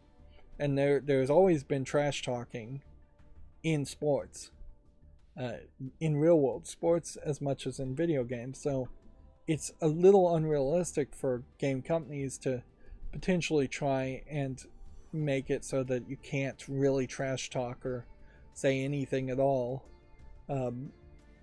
against to your fellow players. It's just not realistic. At a certain point, it probably was a mistake to add voice chat in the first place and text chat. And if the games were just played with voice chat and text chat not existent, they wouldn't have run into this problem where they felt like they should be the arbiter of what can be said, what can't, and censorship in effect. Let's see. Moving on, Video Games Chronicle says the first Baldur's Gate 3 patch promises 1,000 plus fixes and tweaks. They're very enthused. Larian is very enthused by player feedback of the game. The real question now for me would definitely be, do I need to play Baldur's Gate 1 or 2 if they're made by a different company, or is this really more of a Skyrim situation where you can just jump into the third game perfectly fine and you'd only miss a little backstory?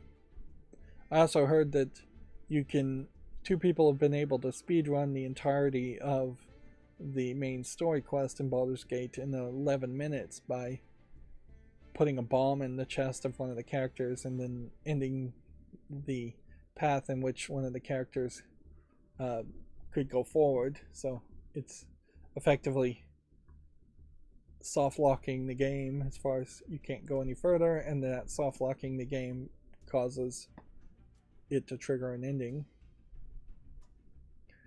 This is probably a great example of a type of game that does not benefit from being speedrun, though.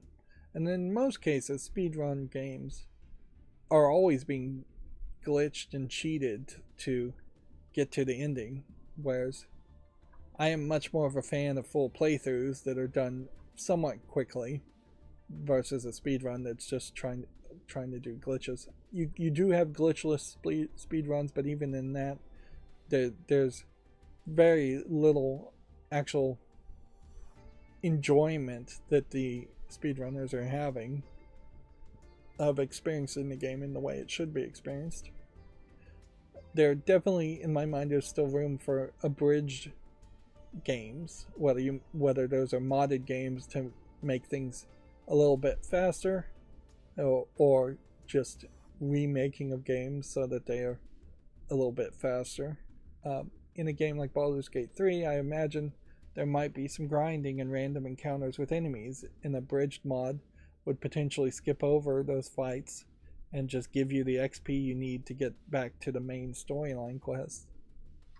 Although, we are really at a point now where games should be able to just let you play through the entire main storyline with very little struggle, and you can skip any random encounters or side quests you don't want to play. That's a better balance, in my opinion. Skyrim's a great example of that. If you could skip a lot of the grinding, which you really could, you could just do the main story quest and finish the game, and skip the random caves you would find walking past them and the side quest, and you'd miss a lot of good quality content if you did that, but nothing really stops you because all the enemies are just balanced to your level anyways. Moving on, Modern Warfare 3 rewards are up for grabs in this week's revival event. The new series entry will be unveiled in a Warzone event on August 17th. I guess check that out if you're interested. Sega has released a Samba de Amigo demo to the Switch eShop. DC Universe Online is coming to the PlayStation 5 and Xbox Series X, which is weird because I thought they shut that down, but apparently not. It's an MMO that is launched 12 years ago and is still active, so I must be thinking of a different service. When you have a online service that's lasted that long, it does make an argument for a relaunch or a remaster, although since it's an MMO, I don't know if they could really improve the graphics by much or improve the gameplay mechanics by much, and if people are liking it as it is, why risk making changes? Destiny 2 games director says the recent state of the game communication wasn't up to their standards. Bungie is also completely rethinking on how it distributes player versus player maps. Yeah. Which I don't even know what their recent communication has been that it's so bad, but I can say I have not really heard much about Destiny 2 in a while. If anything, this is him saying we haven't done enough to promote and advertise the Final Shape expansion DLC, which almost certainly that is the case. But in a lot of ways, this weirdly seems like the Destiny 2 producer is apologizing for some controversy that seems to have not actually occurred. Like, I don't really recall there being a big controversy there, but I wouldn't be surprised if maybe the number of players on Bungie's game, Destiny 2, is pretty low these days. I am starting to wonder, it's a tinfoil hat conspiracy certainly, but I am starting to wonder if some companies aren't intentionally causing controversies as a way of lowering expectations to their shareholders. This generally accepted accounting procedures nonsense that companies are now using, which has led to shareholders wanting infinite growth and infinite higher and higher share prices, which is insane. Perhaps has put a lot of companies in general, not just video game companies, just companies in general, in a situation where they have quarters where they know they just won't meet those expectations and they need to lower expectations. So my tinfoil hat conspiracy, maybe you do have some companies like Skittles now putting pride LGBTQ messages on their packaging, doing that in part so that they're hoping for a backlash so that they can say in the next quarter, we didn't sell as many points because of this backlash, but we imagine the backlash will go away and next quarter will be back up to the sales numbers. Maybe they are actively trying to create excuses for poor sales.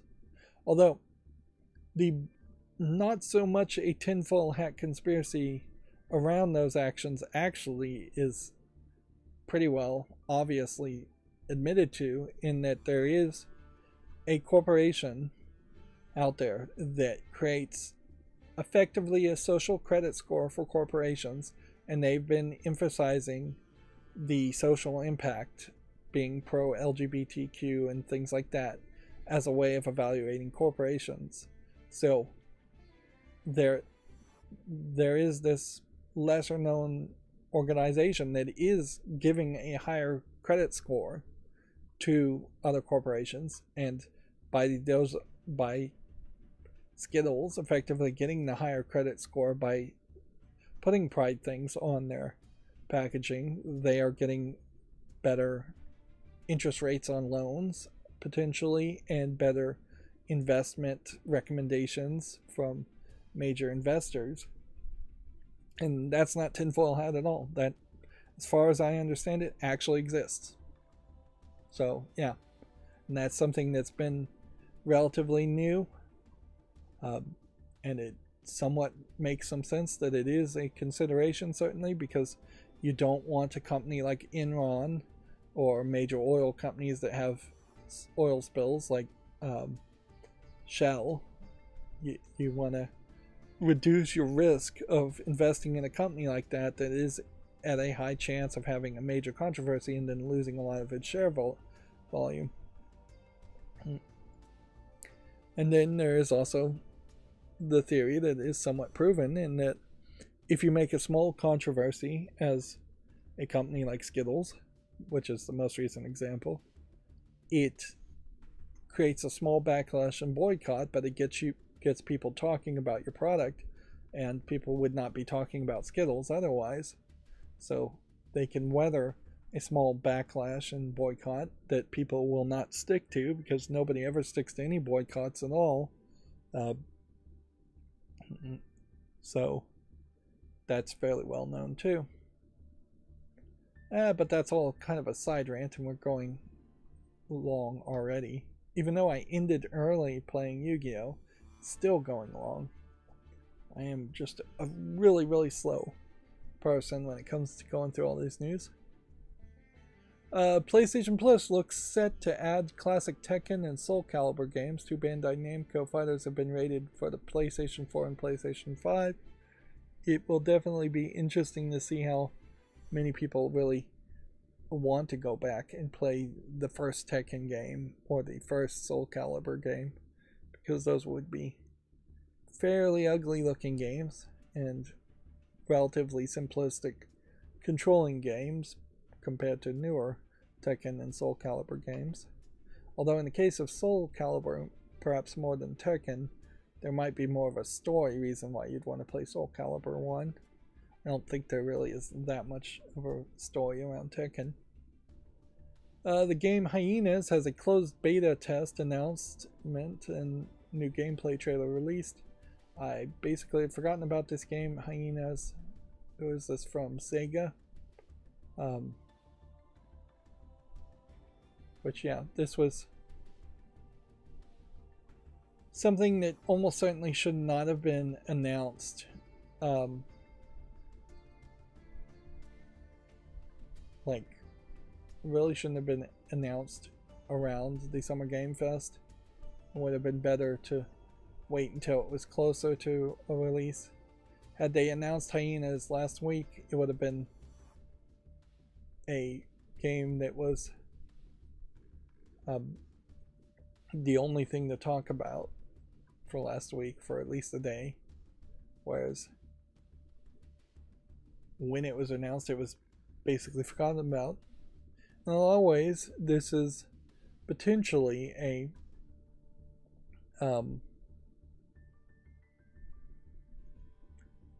it's potentially a Overwatch competitor, which is an interesting thought, certainly, as terrible as Overwatch 2 has been received. So you could see perhaps people leaving Overwatch 2, if there's really even enough of a fandom to leave Overwatch 2 and trying Hyenas. But I don't think there's a lot of reason to have faith in Sega or Creative Assembly. What else has Creative Assembly even made? Total War games, Alien Isolation games, Rise. Not really a lot there. Yeah, I don't think there's a lot of reason to have faith in Creative Assembly or Sega to make a hero-based multiplayer extraction shooter. And the art style and the craziness around Hyenas may very well be too much of a turn-off for a lot of players. It'll be interesting to see if it does succeed, certainly. Always nice to see games when they do succeed. Starfield has finally gone gold and preloads are starting tomorrow on Xbox. Okay. Is Starfield even coming to PC? Let's see. It's going to be released in September following a couple of delays.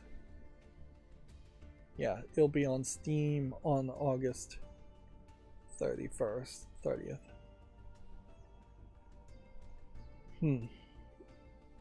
So yeah, you'd think hype would be a little bit bigger for Starfield, that since we're so close to it, but maybe it's fine if hype isn't that big. On a certain level, you almost want Starfield to have less hype at pre-launch and on launch day, and have growing hype in the weeks that follow, because you would want to have people saying that they really loved it when they launched the game and they were still loving it 100 hours, 200 hours in, and that they eventually would say they really loved the ending. Whereas Fallout 4 arguably had maybe a little too much hype on launch day and before launch, and then I don't think too many people really even cared to see the ending of Fallout 4, and we don't want really a repeat of that. Although I would suspect that Fallout 4 and Starfield are probably going to be a lot closer in quality than you'd like, unless Starfield just really blows it out of the water. And even if it does, it's just going to raise expectations for the next Elder Scrolls game.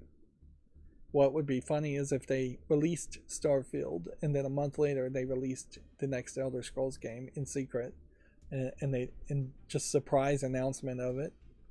It's not like you would get more hype advertising the next Elder Scrolls game anyways.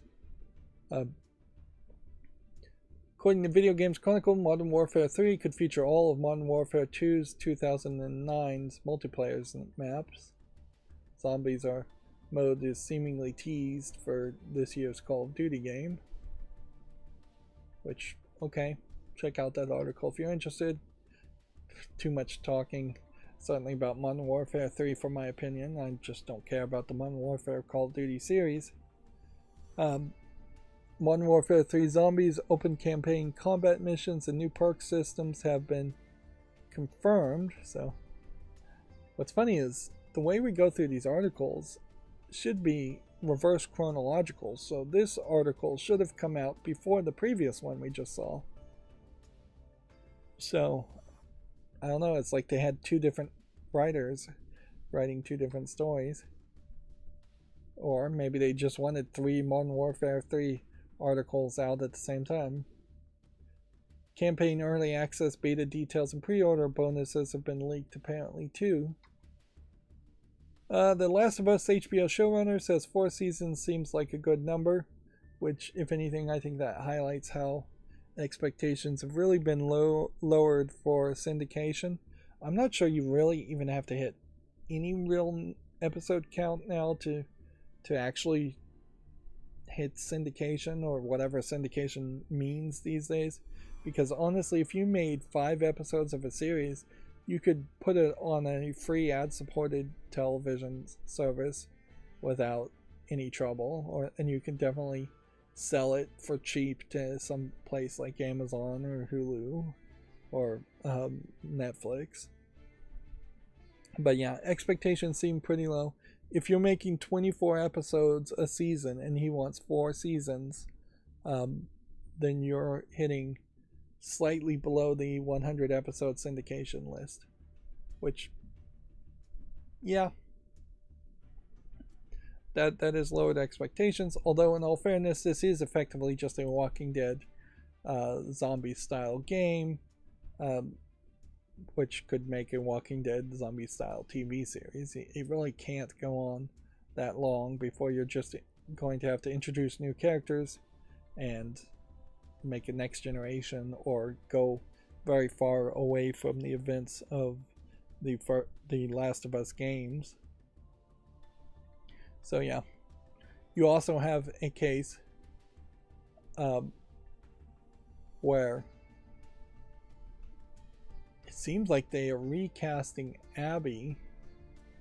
No, Abby is probably a new character, but you have the case of this child actor potentially being tied up in a 4-year deal that they probably aren't going to want to be tied up into, on top of the adult actors being tied up in a 4-year or 4-season deal. You probably could get 4 seasons done in 2 years if there wasn't a strike going on.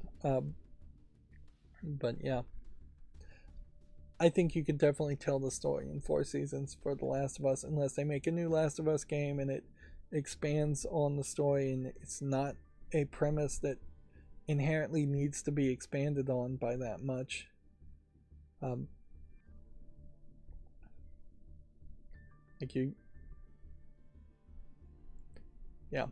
You're better off potentially making 4 good seasons instead of pushing for a 5th and then making a different game spin-off series with different actors.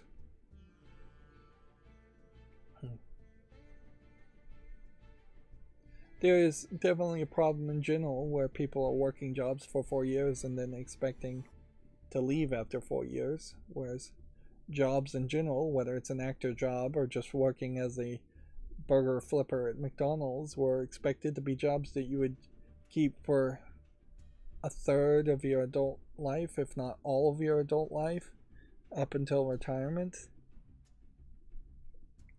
Actors have always had that problem of not really having retirements or pensions that would take care of older actors or keep people employed by having job pools or anything like that.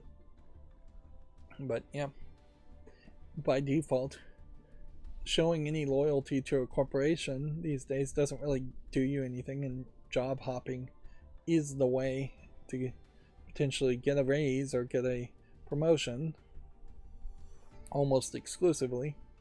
Same is true for actors and writers and directors. Moving on. Let's see, we already had talked about Pokemon Company having conversations about lowering their release schedules instead of having a new game every year and ensuring better quality. It's funny that they're having those conversations basically a year and a half after the most recent... No, it's probably only been 6 months since the most recent Pokemon game has come out. It feels like a year and a half to me, but it probably has only been about 6 months. But they definitely aren't talking about it during the hype cycle of the most recent Pokemon games, and instead they are discussing it quietly as they are also promoting DLC. All of these articles are old, so we don't have much to say new about John Carmack returning to QuakeCon. Classic Call of Duty's games getting patched, thus becoming bestsellers. $70 for Modern Warfare 3. Assassin's Creed being brought forward a week. Yep. Let's see, we'll skip the rest of these. Pokemon Home compatibility coming soon for Scarlet and Violet DLC. Maybe not for the main game. Jeff Keighley says this year's Gamescom ONL is less about announcing new projects. The live event will focus more on updates on some of the biggest games due out over the next year, which would make some sense. Opening Night Live is what ONL stands for, which they should have just said that. Seemingly, we can see Hyenas has bought a big banner. Although if I saw that banner, I still really wouldn't know what the game is. It is definitely going to be hard to have a live event. This feels like this is a picture of Jeff Keighley from years ago, too. So late in the year. It does feel like it is just a pre-Black Friday, let's add a little bit more hype. Noticeably here, Video Games Chronicles is not even telling you when Opening Night Live is. So, yeah, August 22nd. It was at the top. I missed it. My fault. Yeah. You're talking August 22nd. Month after that, you're into September. Month after that, you're into October. Month after that, you're into November. And then month after that, you're into December. So you're in the back half of the year. And so you're not buying yourself enough time to make new announcements. Anything you made that was a new announcement in the end of August is likely going to get pushed into the summer of 2024. Let's see. Apparently, Pokemon players were disqualified from the World Championships for using hacked Pokemon.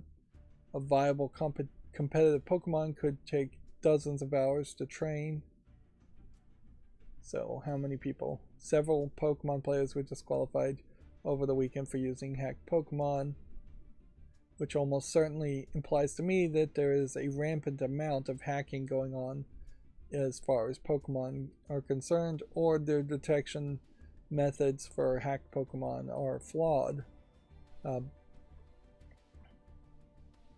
Inherently, if even the professionals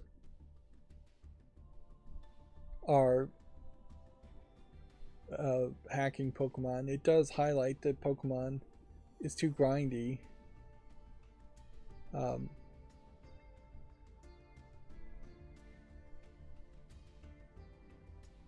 Half of my team was modified ginned.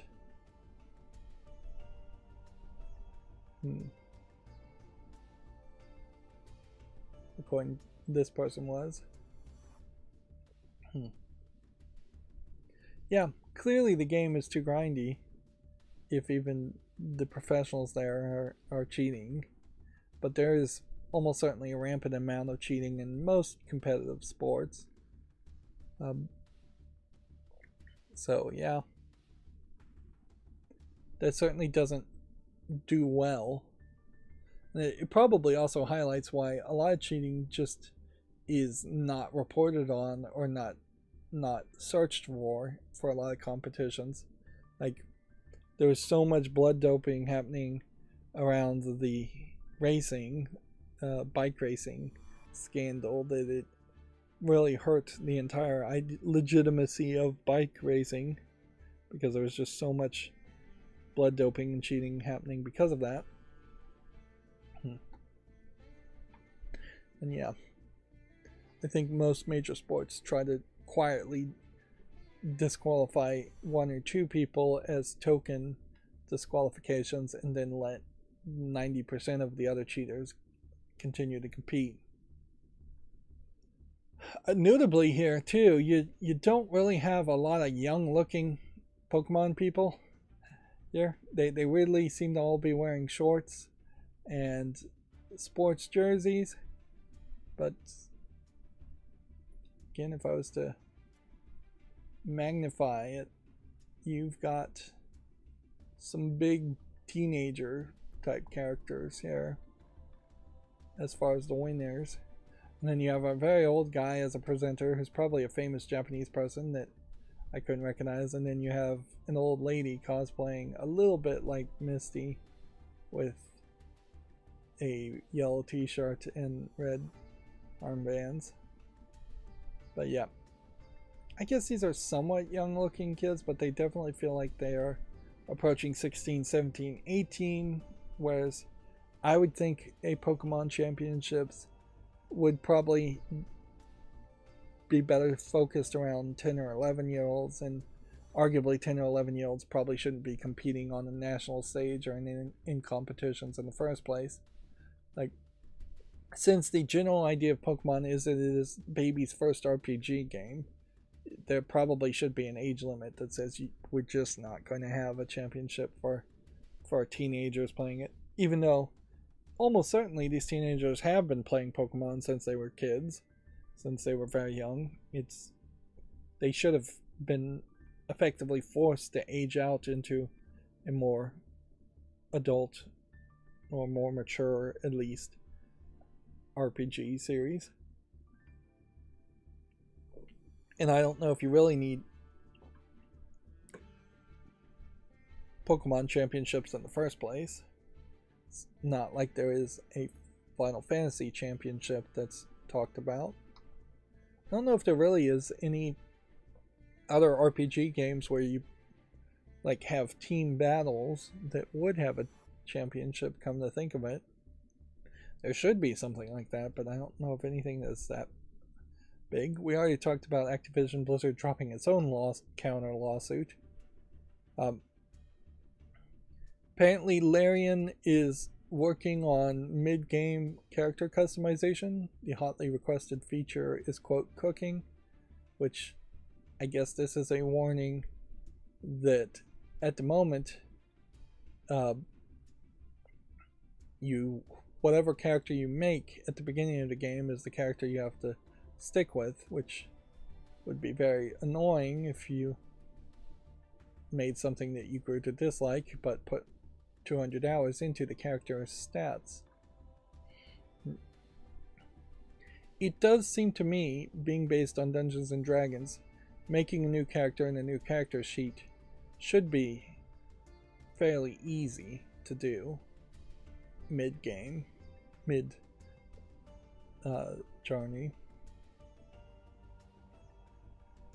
There definitely is a case that if I did try to play Baldur's Gate 3, it would just highlight all the things that, in practical expression, I don't like about Dungeons and Dragons. If there are things I don't like about Dungeons and Dragons, having never played it, I have no idea.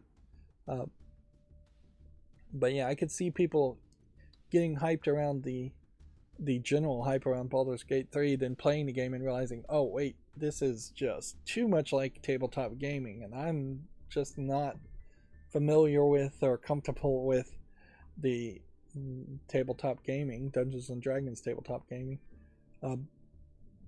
Which comfortable with is probably the right phrase there. I bet there's a lot of people who are playing Baldur's Gate 3 that are either on a journey of learning to love Dungeons and Dragons or on a journey of learning to hate it. Baldur's Gate 3 also fell just shy of Hogwarts Legacy's Steam concurrent player record. I think it may have passed that record since this article, though. Although maybe not. Definitely highlights that there is an appetite, certainly, for fantasy. Here's a great example. Look at just how much is going on as far as the user interface in the actual gameplay of Baldur's Gate 3 here. Just a lot of stuff happening there. But yeah, there definitely is an appetite for fantasy, and that appetite can be very satisfied by licensed products in the case of Harry Potter, or lesser known licensed products based on the Dungeons and Dragons rule set that are part of a Baldur's Gate series. Let's see. New Xbox Game Pass titles for console and PC and cloud have been dated. That includes Sea of Stars and Texas Chainsaw Massacre, Gris, and Firewatch, which, yeah. Then these games are leaving on August 31st.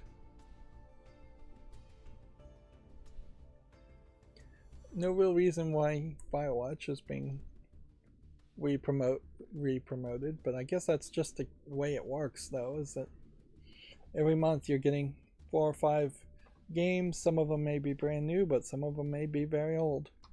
And I feel like the variety of the old games maybe is getting more curated and polished to release somewhat good games versus releasing mediocre and bad games. Next, we'll move into the Gamatsu articles. Assassin's Creed Mirage release date moved up to October 5th. That being said, it is an Epic Games Store and Ubisoft Store exclusive, which doesn't really make it an exclusive versus it's just not on Steam. Tekken 6 and Soul Calibur Broken Destiny have been rated for the PS4 and PS5 in Taiwan. If these screenshots are accurate, then they're kind of going back to the old God of War character in Sword Calibur. I guess we're have to wait and see. Tekken 6 was previously released for the PlayStation 3 and the 360 and the PlayStation Portable. Broken Destiny was previously released for the PlayStation Portable, so these are definitely old games, but hardly first generation games. Xbox Game Pass has Everspace 2, Firewatch, Texas Chainsaw Massacre, and Sea of Stars as games. Check out this article if you really care. Although it probably is just easier to check out Xbox Game Pass, its own launcher on the Xbox itself. A game called Ugly launches September 14th for the Xbox One, Switch, and PC. It's a dark and twisted fairy tale. Let's see if we've got a Steam link to it. See if we can see it a little bit better.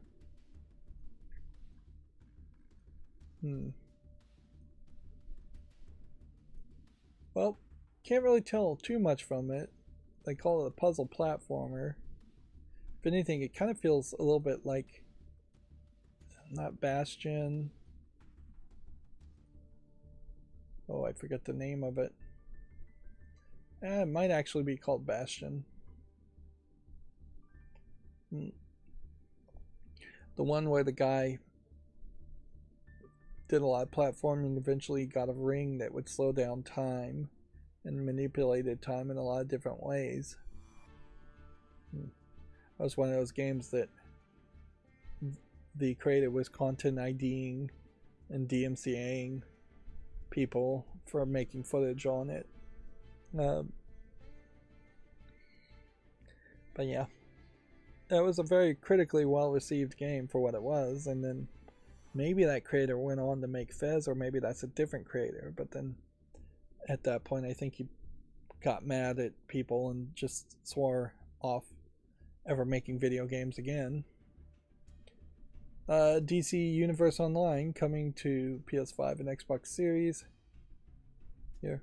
Notably, the screenshot of actual DC Universe showed that you were playing as your own custom superheroes, and Atrocious here, and Green Lantern, and maybe this is Black Bolt. Well, maybe that's somebody else. Black Bolt actually would be Marvel, wouldn't he? Black Lightning, maybe? Who knows? If anything, if I vaguely recall, that was one of the complaints I had with DC Universe Online, is that you couldn't actually play as the superheroes that you wanted to. You played alongside them or made your own. Regardless, there's clearly an audience there. We already talked about the Batman Arkham Trilogy launching August 13th for the Switch exclusively. It's already out, I think, for everything else. Just to the Moon series beach episode launches in late 2023. Apparently this is a side adventure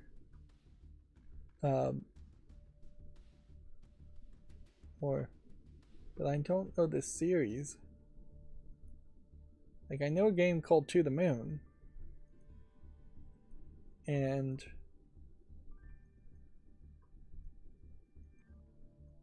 this does just feel like this is a side game to that. Yeah, it is. To the Moon, critically well received, overwhelmingly well received as far as gamers too. It looks like an RPG Maker game, but there clearly is something in the story and in the polish of that. Like, so, a side game beach episode might make some sense, although in all fairness,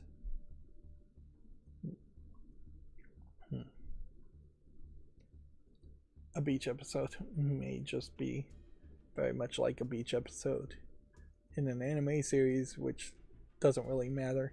And because you're doing this 8-bit visuals, a beach episode here is highly unlikely to give you an individual screenshot of like people in bikinis or anything anything cheesecakey as far as the visuals. If anything, they may very well just be parodying the idea of having beach episodes in anime series. A roguelike action game called BlazBlue Entropy Effect is now in early access for PC, which this I assume is just calling it an action roguelike, but I thought the BlazBlue series was more of a fighting game series.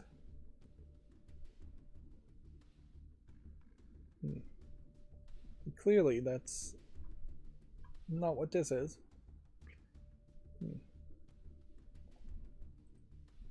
So at some level I kind of want to see if there was any other BlazBlue games from this developer and publisher. I almost wonder if BlazBlue as a title is a lot like a Toho game, in that multiple people can make them and there isn't a single corporation that owns BlazBlue. Well, I'm not going to be able to research it too much. You have a collection of characters I don't really recognize here, of different characters that you can play as. I guess.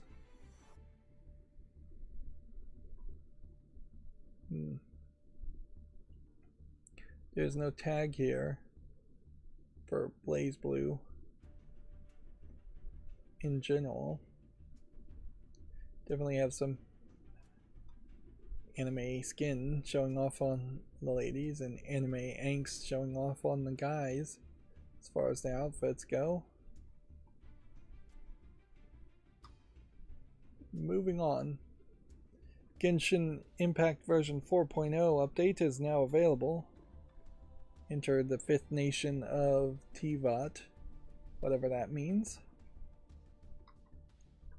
Famitsu review scores for issue 1811 gives Fantavision 202X a 28 out of 40. Islets for the Switch a 30 out of 40. Oxenfree 2 Lost Signals a 31 out of 40. And Sword and Fairy N2 for the Switch 27 out of 40. So they reviewed 4 games, all of them pretty bad. Usually 33 out of 40 is about average, in my opinion.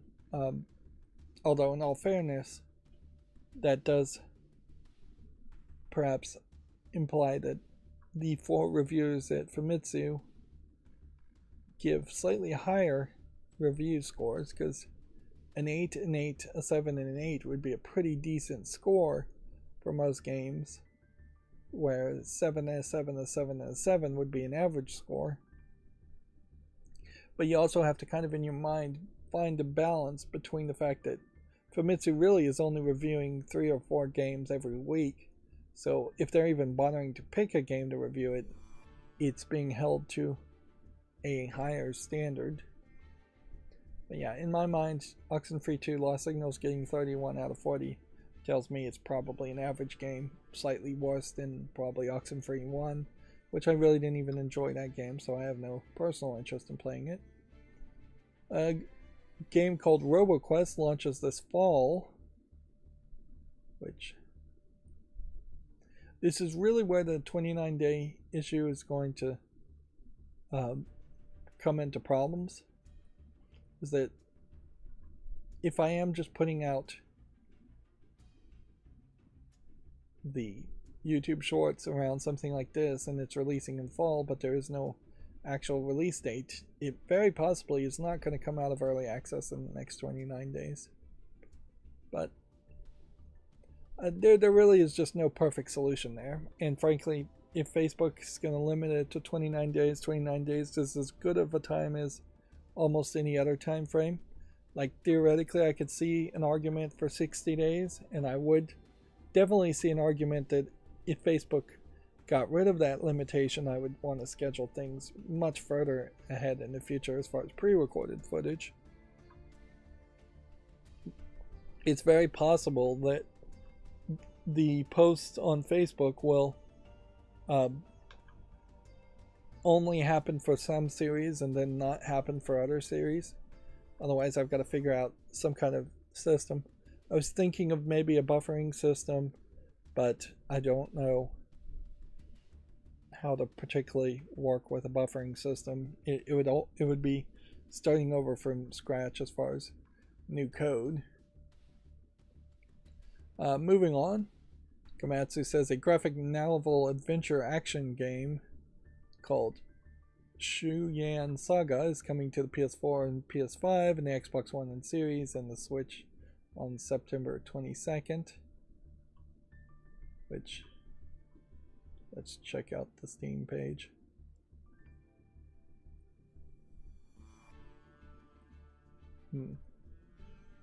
This one is already on my wish list. Interesting. Because it's already available on Steam. Yeah, it launched in 2017. So it's just coming to consoles. And I guess at this point, yeah, I don't have a real desire to make YouTube shorts around games that are just getting console releases. I just don't have enough time slots for it to justify. I feel like there was also a game, you can see this is very positively reviewed, that was somewhat similar to this, that had like 2 versions. It's probably not connected to this game though. But there was like one version where you just played the gameplay action, and then one version where you got the story and the gameplay action. It was weird that they were selling 2 versions of the game. In this case though, I don't think that's this game. If anything, it seems like they're trying to de-emphasize the fighting gameplay mechanic in favor of the visual novel mechanic, because they really only have this one screenshot here. This is probably a well programmed and well received game because people are being generous to it as a small small game developer. Whereas if it was held to like a AAA standard, it probably would have been received less. And clearly not that many people saw it, even though it's very positive.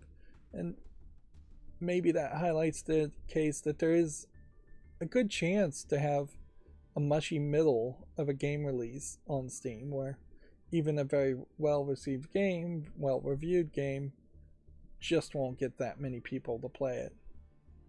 Like 3,000 followers, all-time peak of just 25 people playing the game.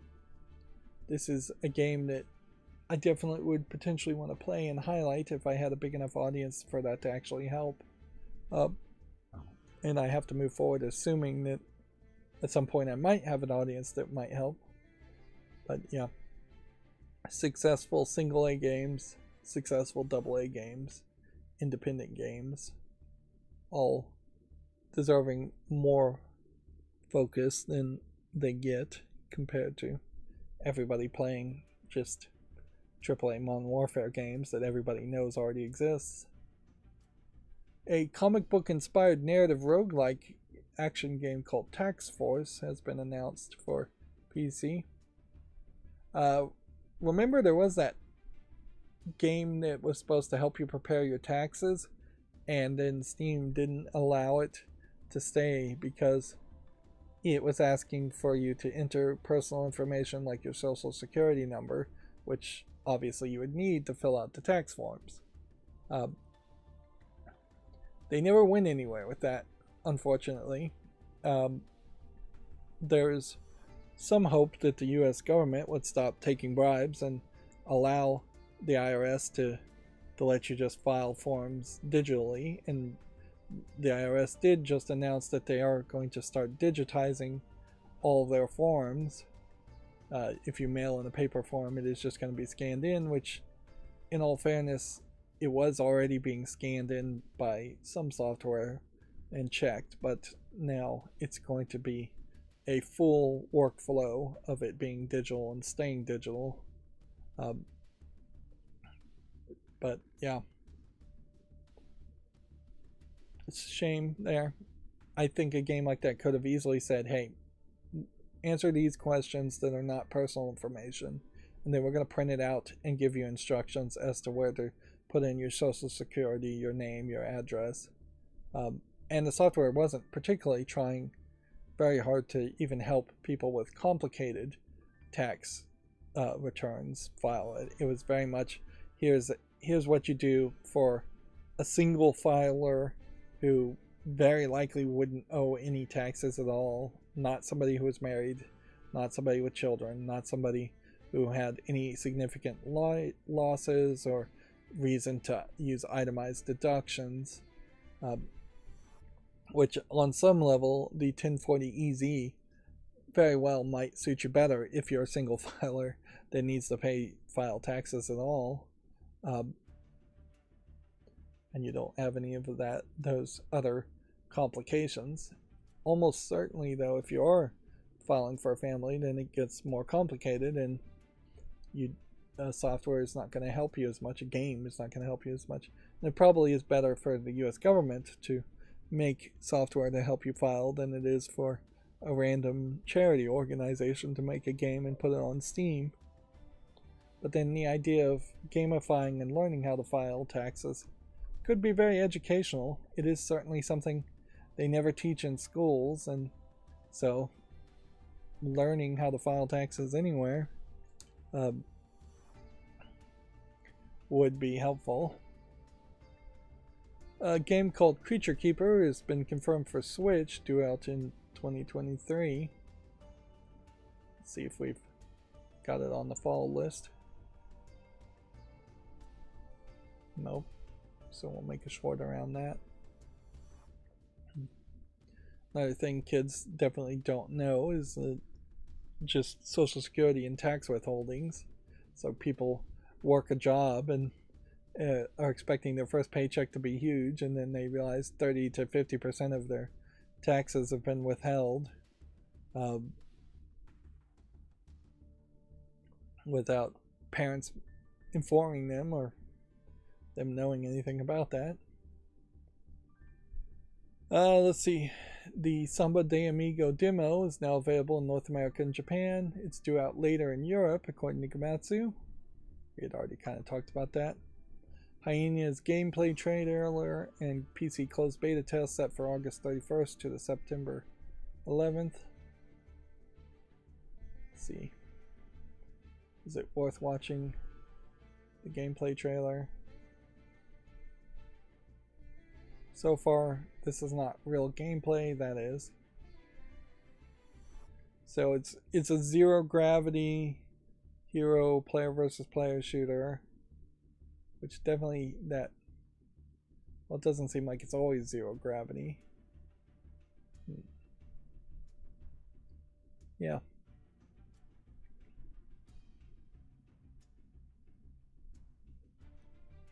There feels like there might be much more of a desire here to play very specific scenarios compared to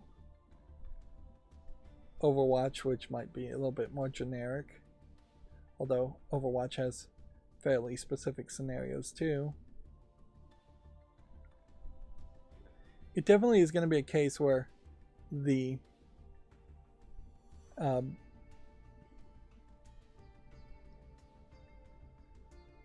zero gravity effect is going to come into big play, and however well that plays is going to affect a lot of things. It definitely seems like it's a little too crazy and a little too colorful for a lot of players. I can't imagine a Call of Duty player would want to come and play Hyenas.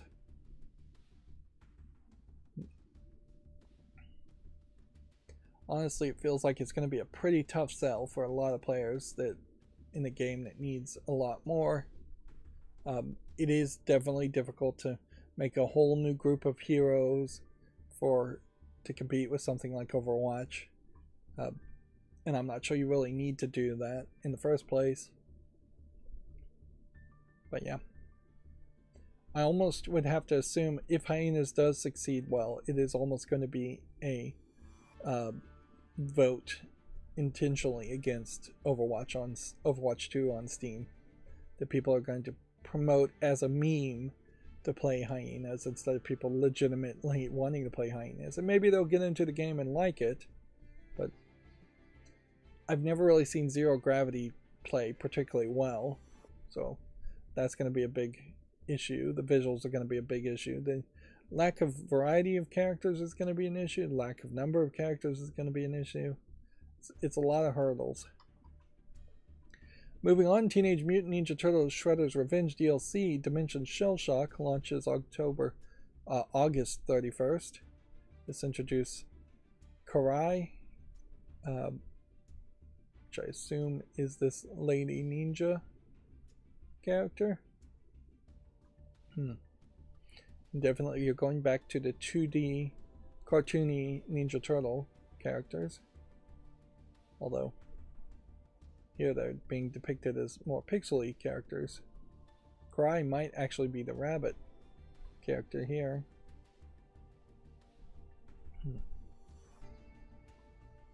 Yeah, and you start to look at these screenshots and this thumbnail is fairly deceptive from what the actual game is.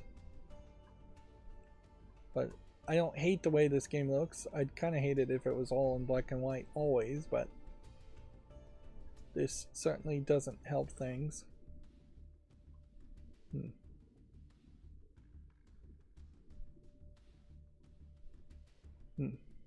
I wish there was a better way to figure out which one's Cry. I guess the answer here is just to watch the Cry trailer, because obviously whoever shows up there would be Cry.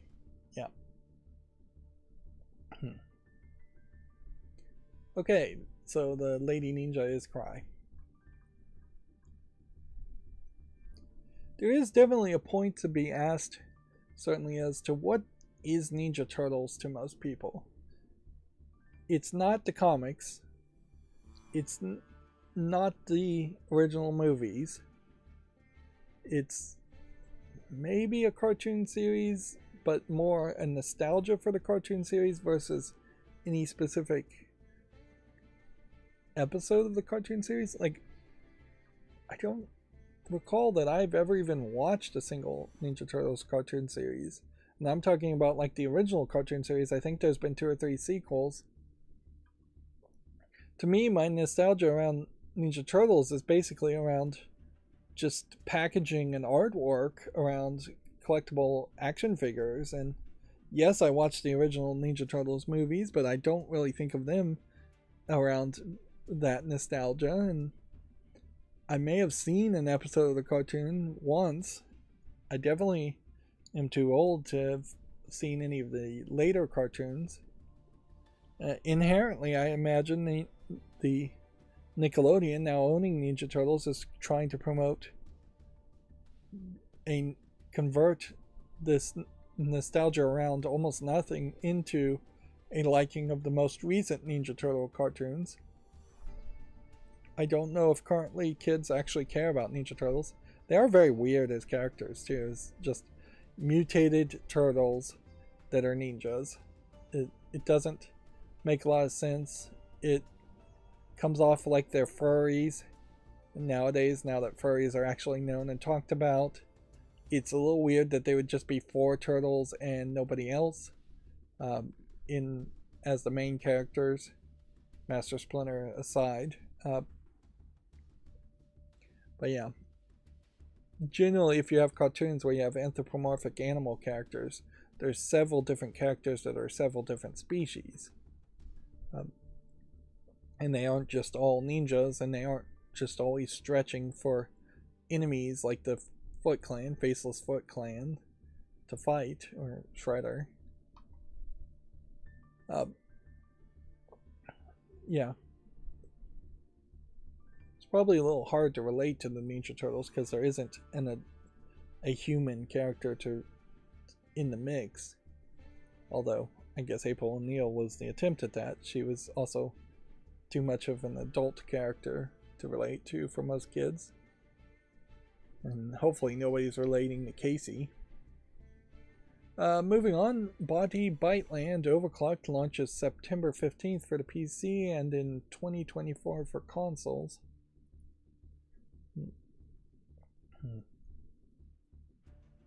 Which, okay. This apparently is a 3D platforming action-adventure game. It looks very colorful, a lot of neon on it, so that could certainly be a little too visually distracting for my personal taste, but otherwise, so far so good. We're almost done with the Komatsu articles today. It's been way too long. How do I ever get through streams in 3 hours? There must just be certainly days of the week where no news happens. Yeah, I could definitely see if I could commit to streaming every day, having shorter streams in that case. I just can't really commit to that. Iron Dagger is now available for the PS5 and Xbox Series. It's a turn-based strategy RPG first released in PC in 2020. So let's see what the reception is. Again, 467 mostly positive, 75% positive reviews. Screenshots aren't really doing the best job selling it, and overall, the Steam DB rating is giving it a 70% review versus Steam's own review system of 75%. I don't know where the difference there is coming from, but yeah, Steam DB ratings tend to be slightly different. Doesn't seem like there's been many reviews recently, though, so it's probably somewhat of a dead game. Want to make sure it's single player. Could you, if we went over here and said like most recently posted, here you have a negative review from August 16th, one from August 16th, and then you have a positive from August 1st, and then you have a positive from January.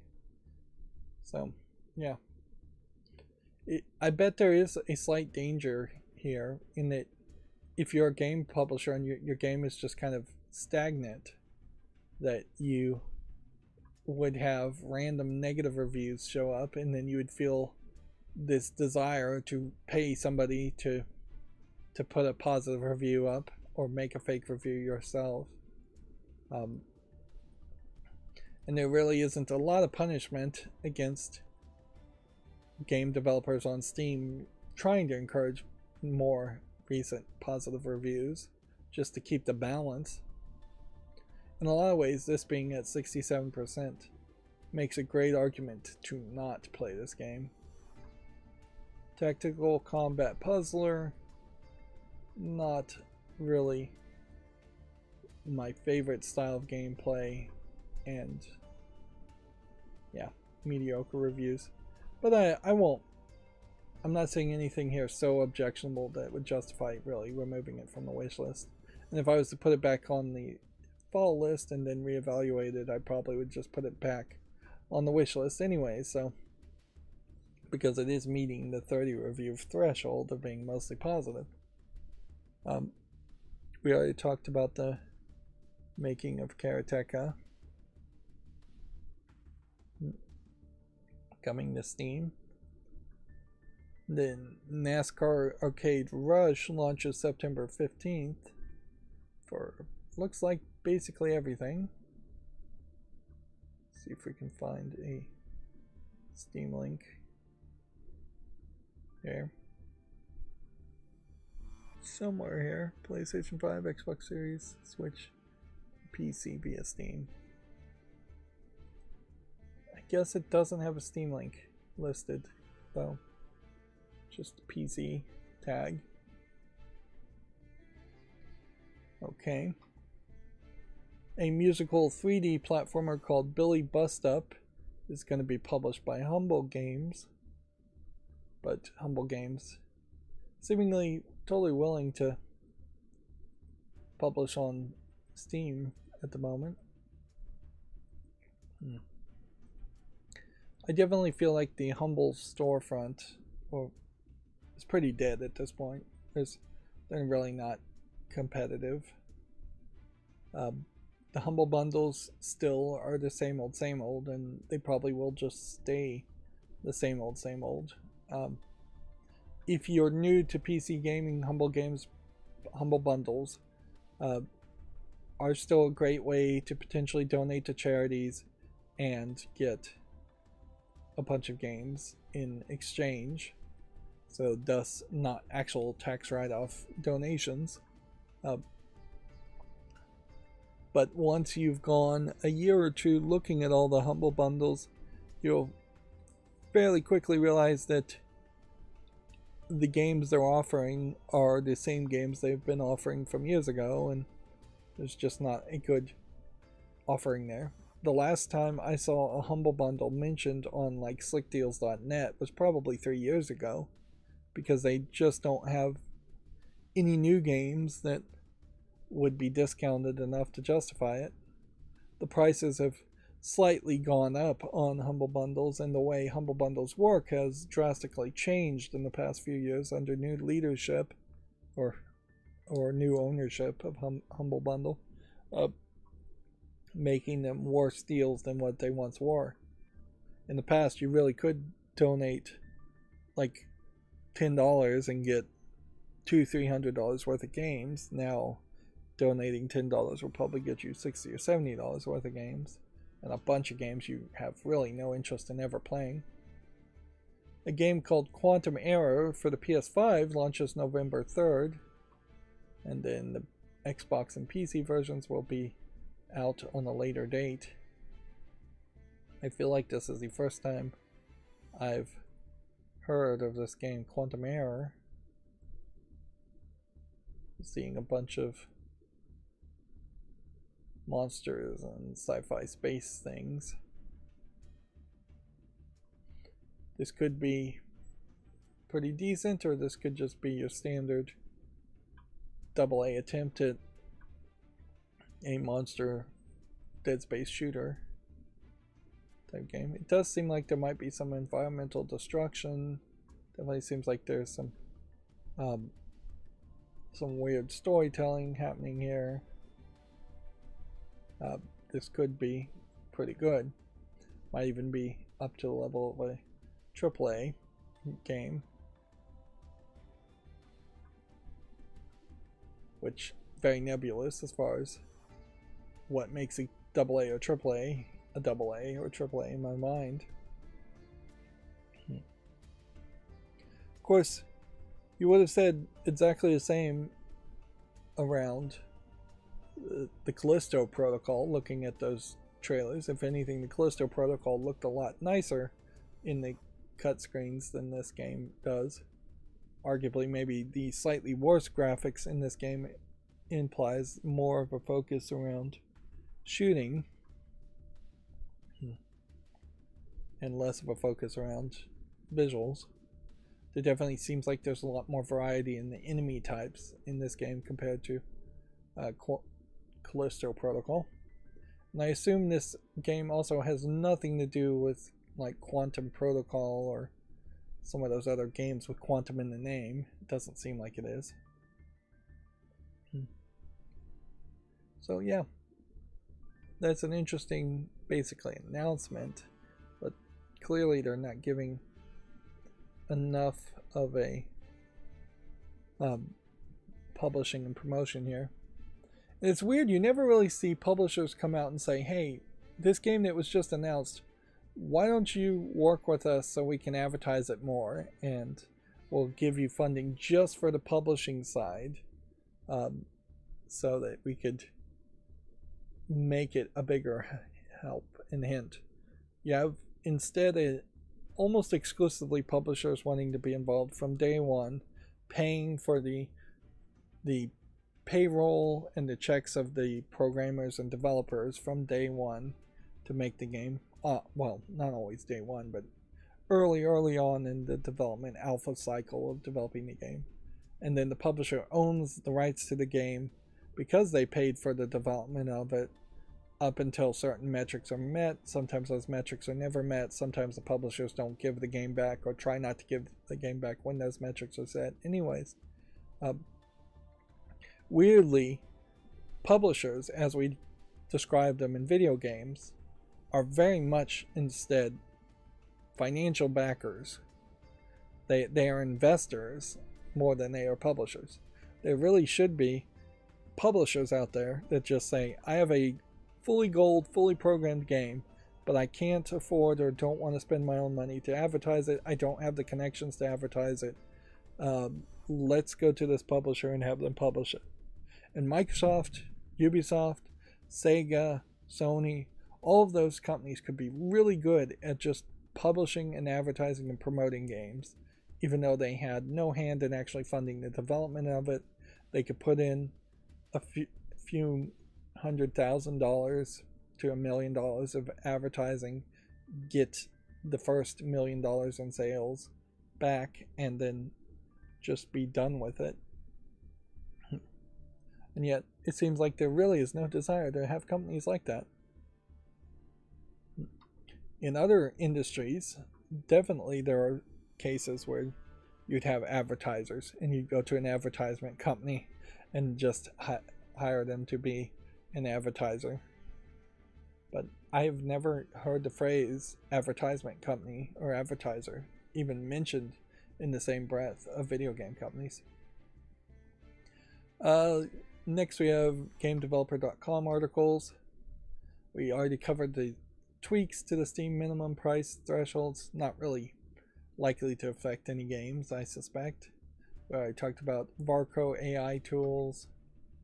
Let's see. Prytania Imprint expands with a new AAA studio called Fang and Claw and Dawson Entertainment, or Dawan.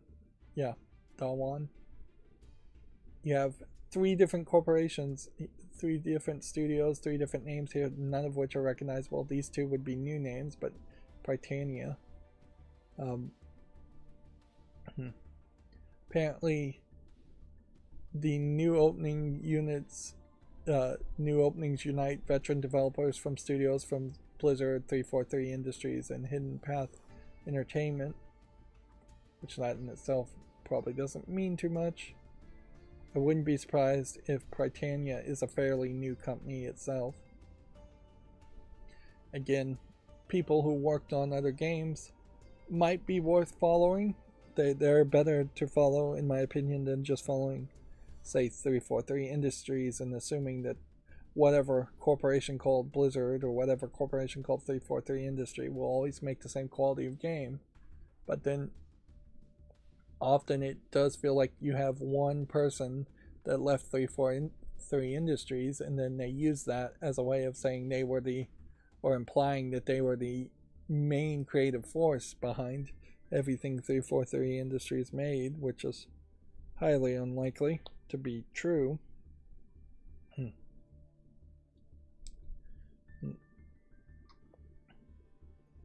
Let's see. Spider-Man 2's accessibility option lets players tweak the combat speed, which that sounds nice. I don't think Spider-Man 2 is a player versus player game, so I doubt that would really affect anything.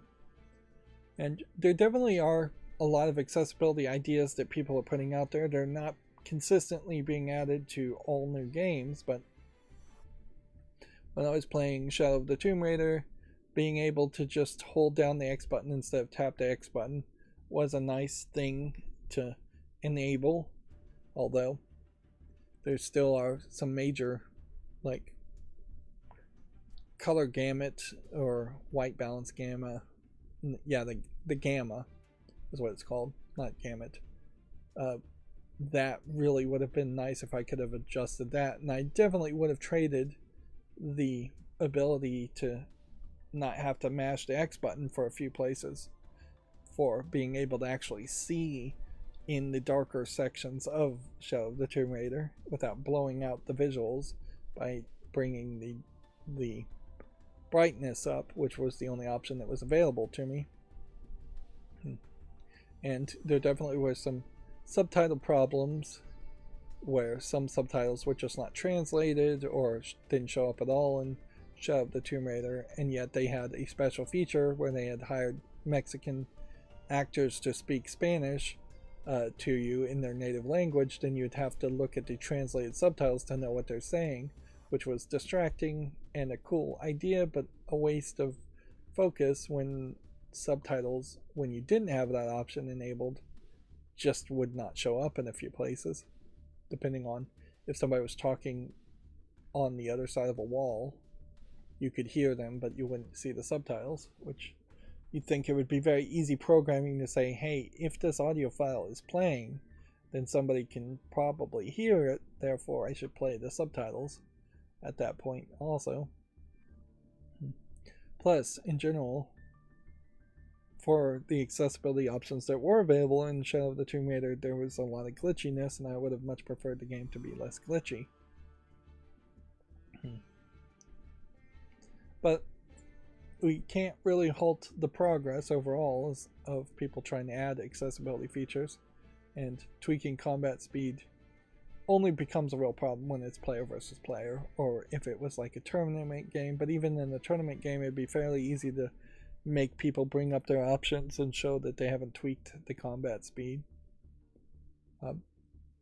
There is probably a high fast-paced experience that is going to happen in Spider-Man 2 that could be difficult for some players, since you're talking a lot of web swinging and movement tech with Venom as a character, which would only make him move faster, I would assume. Let's see. THA period LTD's Humanity has hit 1 million downloads. I don't know if this is a typo or what. Let's see. I guess that is the name of it, of the developer, THA Ltd. This is the game that is I think from the maker of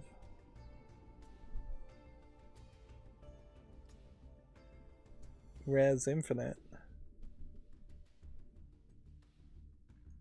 I didn't realize this had come out, though. VR.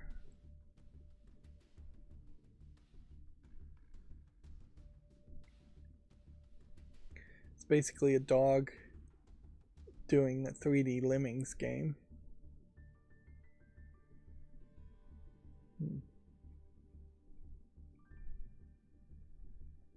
Alright, well, don't really need to put that on the fault list. I can just put that on the wish list.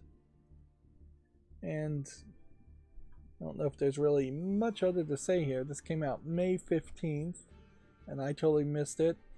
You can see that there's never been a very high all-time peak of 148, not that many followers, but the amount of reviews, while somewhat small, are very positive. I think this game probably does a great job of just showing you exactly what it's going for and not trying to overpromise or trick people into playing a game that is very weird. Which there is definitely an element in that weirdness here.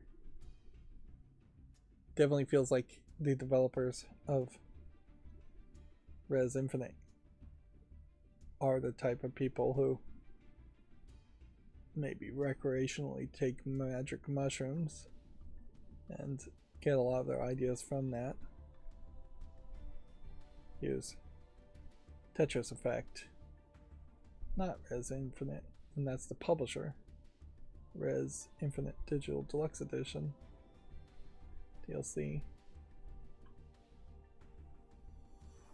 This DLC is just a soundtrack, I believe. I don't think it adds any content. So it may not actually be the developers as much as it is the publisher. But in part, it says it is also developed by that publisher. And that was my understanding of what was going on there. Is that this was from the creative, crazy mind of the makers of Res Infinite, which is a very abstract game, and this feels like a very abstract game. Moving on, High Rush keeps on beat with 3 million players. The rush never ends. So, yeah. We're seeing fairly big numbers for a few games that released in the short history of 2023. Although, notably, Hi-Fi Rush may be just the game of the year for 2023, because I don't know if we really have any other major AAA hyper-realistic game to compete with it. Dead Space re-release remake might win in that case, but it's a horror game, so it very possibly wouldn't. It'll be interesting to see what even the nominations for a Game of the Year event, whichever Game of the Year event you're talking about, how that goes and what is even available. That's one of the macros that I've dropped the ball on and not gotten anywhere with, is the idea of trying to have a general indicator of what games people are really playing and figuring out what games actually have the most impact per year versus what games are talked about by mainstream video game journalists, which there's a fairly big difference there between what gets talked about and what is actually getting played. We already talked about the Epic Games adding free crossplay overlay tool. Unfortunately, we don't really have any visuals for it. And then they have a article here, how Salt Sea Chronicles empowered its writers to room to with incredible yes and energy, which that is just basic improv. To always somebody says something and you go yes and then you add your part. You don't want to do no but and change what the other writer in the writer's room has added creatively, because that just doesn't add anything and it doesn't create a good atmosphere. Although, particularly if you're talking about a writer's room where things matter versus improv on a stage where you maybe have 30 people in the audience, and if you yes and something that's dumb, it doesn't matter.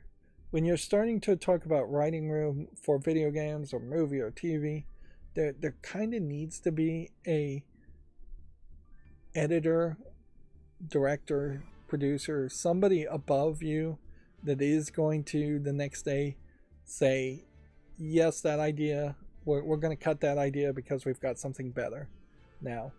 Because if it was just 100% yes and, yes and, yes and, then all the narratives in video games would be super, super long and not on point and random, and it would just be the insane ramblings of 4 or 5 people trying to all interconnect.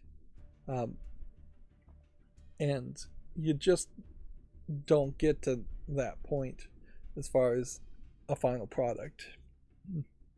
Sometimes you'll see it where somebody will have an idea of something happening and somebody else will have an idea of something happening, and then they will awkwardly have both things happen at different times, even though it's just the exact same concept slightly modified. You'll see that even in like level design and puzzle design, is somebody will say, well, I've got this idea for the puzzle doing this, I've got this idea for the puzzle doing that. Then you'll just see 2 very similar puzzles. Back to Shadow of the Tomb Raider, a lot of the challenge tombs definitely feel like they were yes-anded without any editing. So somebody said, let's have a tomb where there's a giant tower in the center and you have to climb to the top. And then that ended up with 3 or 4 people having the idea of giant towers in the center where you have to climb to the top, and you get 3 or 4 different challenge tombs where you're doing the same thing.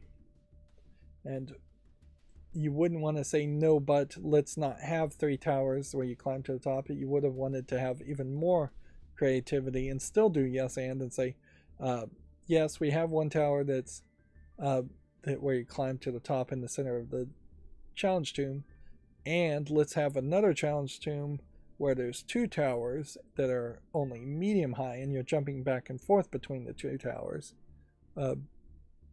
Or we have a tower that is broken and looks like it would have been a way to climb to the top, but now we have to work our way around the edge of the map to get to the top.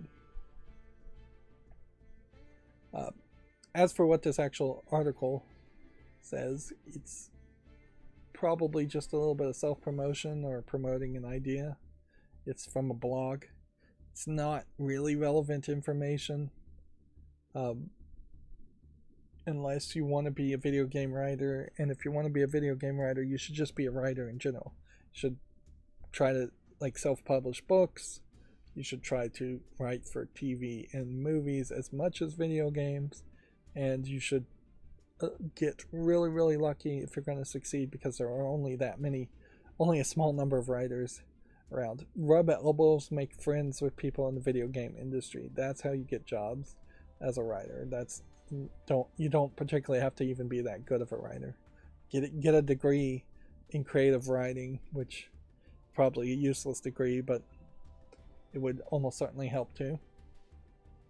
the subheadline here, it's better to have pillars and structure for finding the work than have a finished vision for a product guiding a process.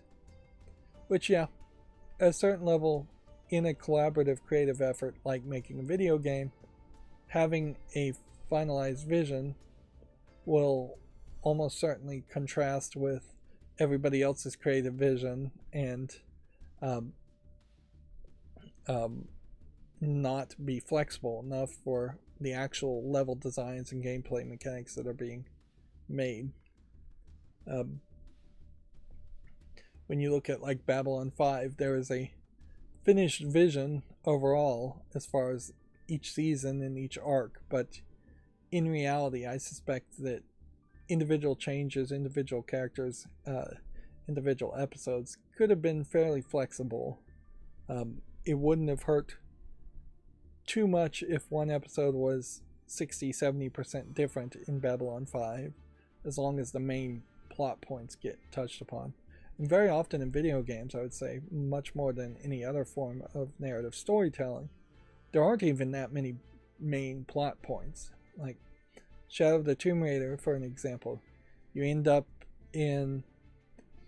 start in Cozumel, you escape Cozumel in a giant flood, you end up in Peru, you crash in Peru, you wander around the Peru jungle until you find the modern city called Kuala Lumpur or something. You wander around Kuala Lumpur, and then you eventually find the hidden city. The hidden city gives you the vast majority of your quests. Eventually you leave the hidden city for a Spanish mission area, which gives you a few quests, then you go back to the hidden city, then you finish the game. Not a lot of major plot points there. Like, there are enemies, but it's basically the same enemy throughout the entirety of the game. A lot of the enemies are callbacks from previous Tomb Raider games. Nothing big happens there. You get the idea that your friend might die, or your new friend might die. Slight spoiler to say that doesn't happen.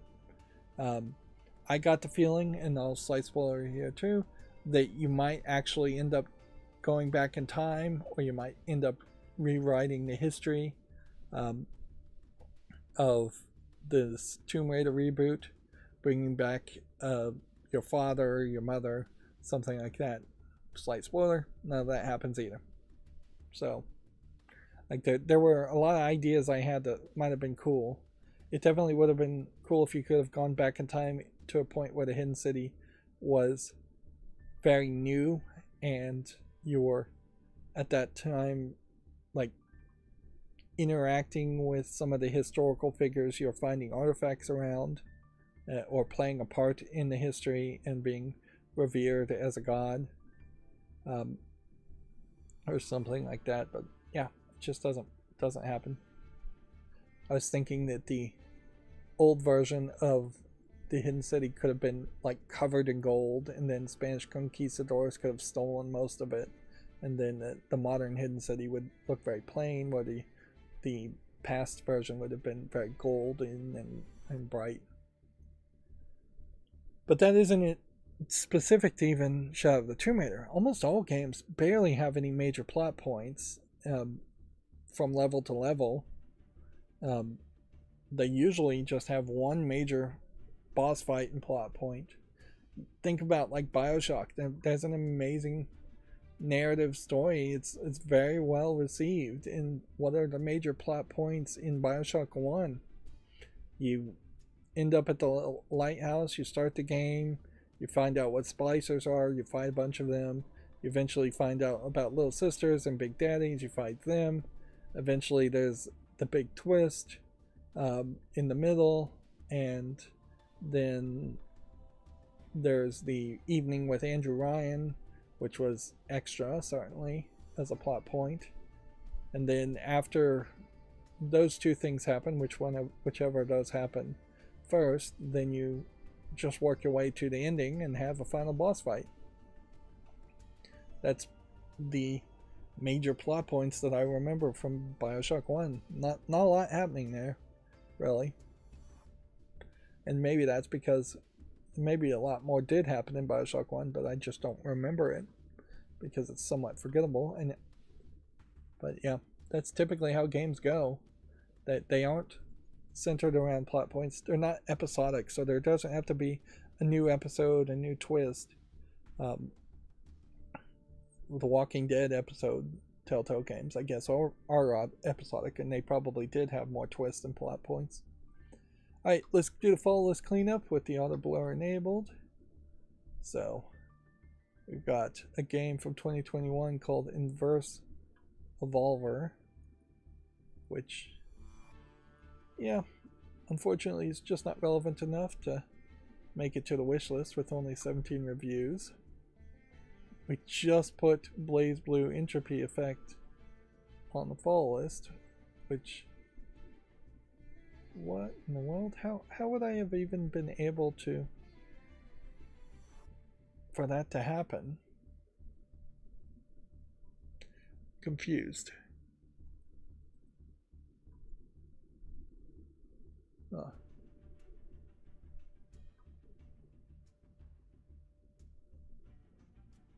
Yeah, my tabs jumped back.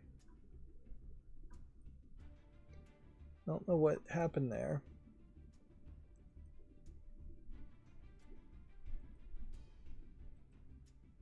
I was having that same problem before. Maybe that also highlights that I shouldn't close the tabs.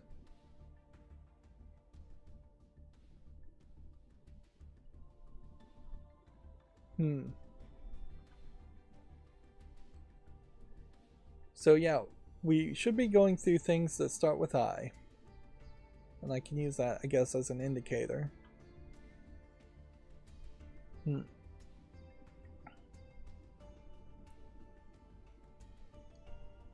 So this is a game where you do handstands and it inverts the whole city and does puzzles. It has 96% positivity with 28 reviews, which I can make an executive decision there and say, hey, if there were 2 more reviews, it would be positive. So I'll put that on the wish list. I really do wish, though, I could figure out what is going on with the games, the tabs jumping around. Next, we have Intruder in Antiquonia, which looks like it's a point and click adventure game, so we can put that on the wish list with the various positive reviews.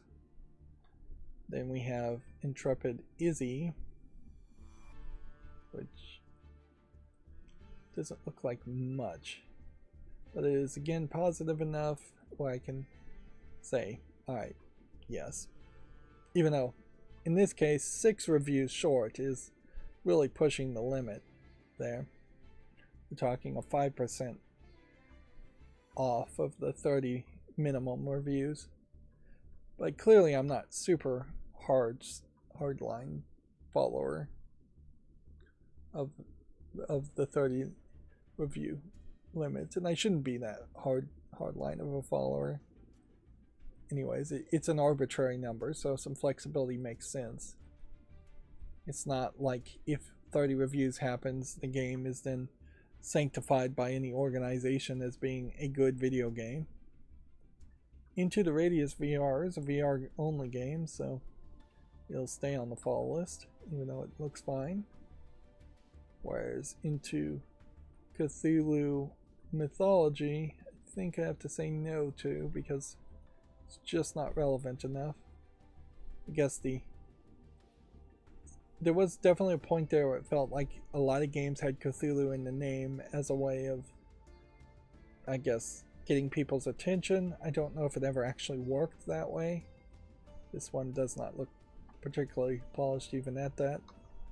At some point I kind of would like the idea of getting into some mythology around Cthulhu, although I don't really want to read the books from the guy who created Cthulhu. And yeah, I don't want to invest that much time, so I probably in a lot of ways be happier if there was just a TV show based on Cthulhu monsters. If they made a new supernatural series, basically, except for it was Cthulhu monsters specifically, or just not your standard vampires and demons, then I would be fine with learning whatever artistic license they took on defining what Cthulhu monsters were. This is a side-scrolling shoot-'em-up game, so even at that, I'm gonna say no and take it off the follow list. This is almost certainly one that I made a YouTube short on. Yeah, as I was uploading YouTube shorts too, I was definitely finding some that glitched when I was recording them, so there's definitely some room for bad typos and names as the processes are smoothing out and being worked on, and just misrecording the video completely. This game Internol, I don't even know why I would have this on the follow list. It looks like it would be a VR game, but it's not even that. It's a VR headset in a game that's not VR supported.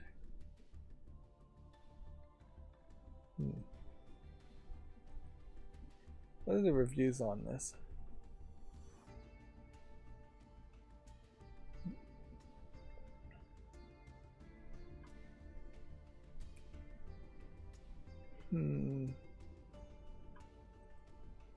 My instinct is saying to say no.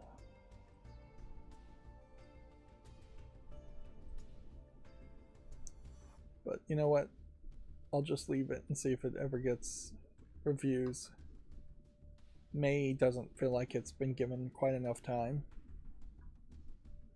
Let's see. Next we have this Interitus game, which looks like it's a hack and slash dungeon crawler type game. I don't know why I would have put that on the follow list in the first place. Let's get rid of that. That's a shockingly easy decision. And then Interessata is mixed in early access, so I'm going to get rid of that.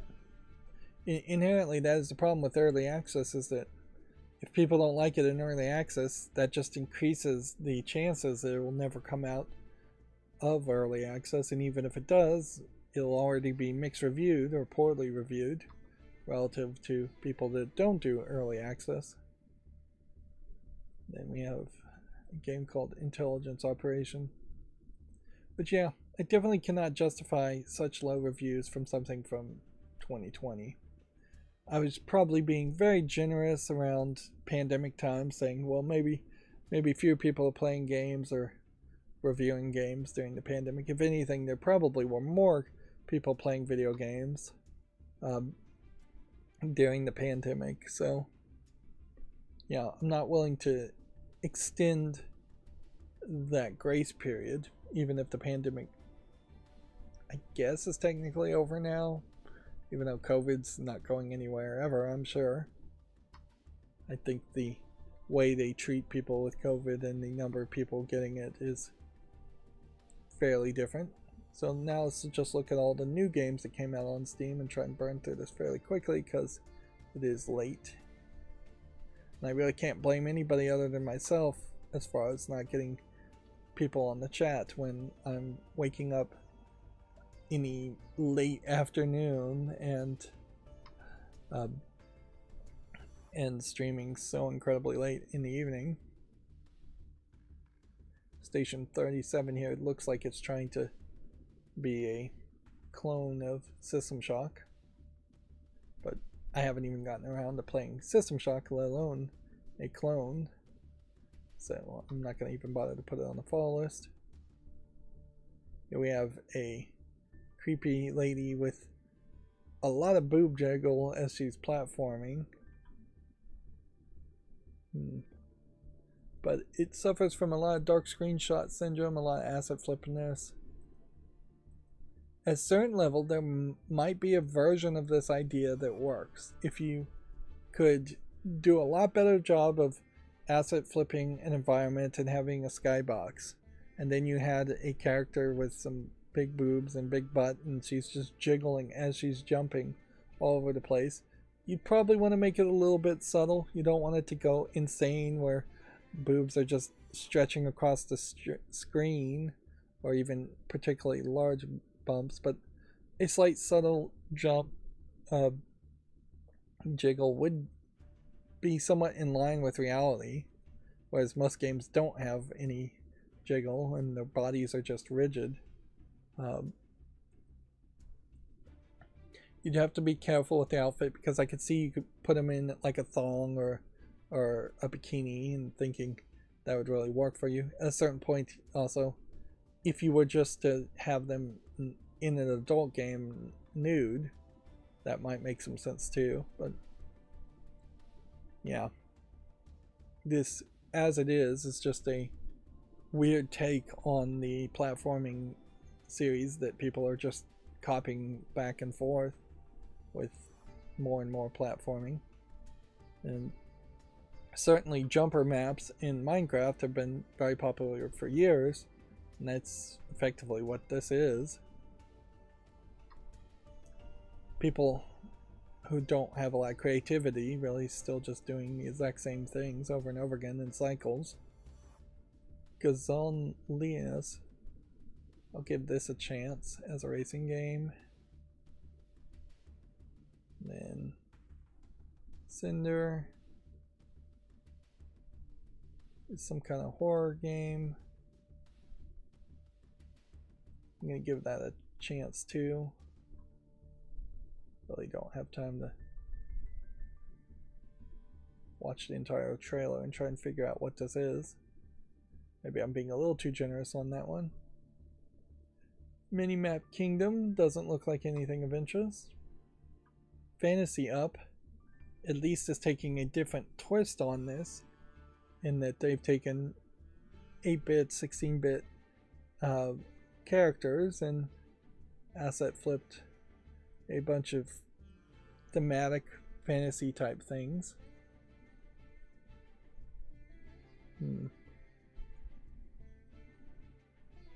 I guess the question is, should I be making YouTube shorts around these games at all? Weirdly, this does seem like it also has RPG elements at the end. Average completion of 30 or 60 minutes for $3.61. Yeah, I think they priced themselves out of this. If this was a 99-cent game, I might have actually made a YouTube short on it, but no. In a lot of ways, I just don't want to encourage the idea of platforming games, low effort games. Yopa 1 here. It's too much dark screenshot syndrome for its own good. Bad screenshots. Let's see. Pandora. Doesn't look visually polished enough. Then we have our first adult game called My Mistress Lu Bu. Lu space Bu. These are almost RPG Maker 8-bit characters, and it is an RPG Maker type combat system. But then the adult sections are showing you characters that are much closer to 2D colorful anime characters. And what's funny here, I would say, is that the depictions of them not being nude feel like completely different depictions of when they are nude. Like a completely different artist who was involved in it, and the actual game is incredibly different. Now, this is somewhat interesting in that this is the first RPG Maker adult game I think I've ever seen in the adult section. At least the first one I can remember for a long time. Whereas it has long since been fairly standard for people to release RPG Maker games that then had an adult patch and keep them out of the adult section that way. Maybe Steam is not really allowing that anymore. My Mistress Lubu is $8.99 and it's English only, no voice acting. There's really nothing there that would make me say yes to it. Then the next game is called Ruled by Rule. RULED space BY space RULE. Which this is seemingly maybe from the same developer. It's an RPG game where you have these big-breasted, slightly more Western, but still very much. No, I wouldn't say more Western than the last game. I'd say it's slightly more anime. Big girls, and they seem to be fighting / getting assaulted by people. They're in tiny little skirts that don't cover anything, and they have giant thighs, giant breasts, they tiny little triangle bikini characters. It really is just the same body model 3 times over with a blonde, a redhead, and a purple-haired lady. The actual game again looks like an RPG maker, but during the RPG fight sequences, you seem to be getting punched and put in chokeholds and assaulted as you're fighting or taking hits, which maybe that works, maybe that doesn't in a video game. I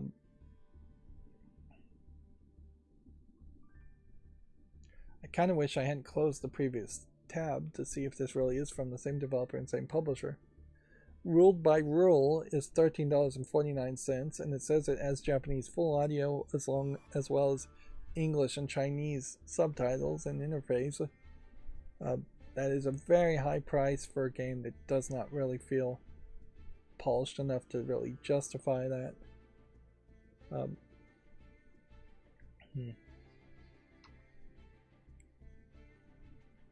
Then let me check if this next game has any mature content in it. Well, it doesn't seem to say it does.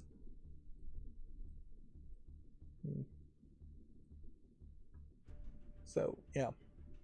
We had 2 adult games back to back, so we'll see if that means those are the only 2 adult games today.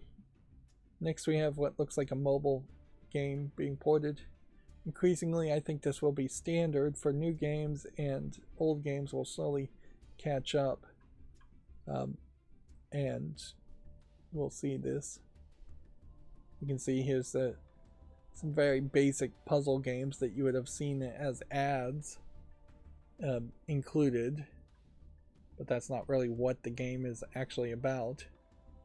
The vast majority of the game almost certainly is these kinds of encounters or this kind of resource nonsense. You can see there's multiple currencies here with as an MMO with in-app purchasing. It is free to start, and yeah, you have a character here, but I imagine this is as much as you're going to see of the characters. Just change their outfits a little bit and that's it. I don't really see anything here that would scream out this is even one of the best mobile games, let alone one that would actually deserve a YouTube short. It also doesn't really have any kind of name recognition that I recognize, so this is probably a ripoff of a ripoff, as it is. So yeah, there's nothing to do there. Next we have a shooter called Invention 4, which I don't think is quite polished enough that I'd want to make a short around it, and it's really not my style of game anyway, so I wouldn't really want to put it on the fall list. There is definitely this thought that I might accidentally put something on the fall list to say, well, I'll see if it's good and then I'll make a YouTube short on it. That would never happen. It would not be relevant, so that is just not an option.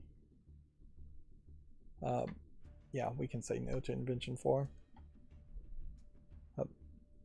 Next we have Taliban, which I guess is a pun on Taliban.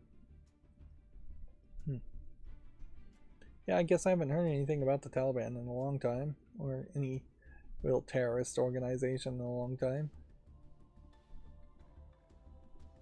I guess they're just not hot news at the moment. I'm sure they are doing things.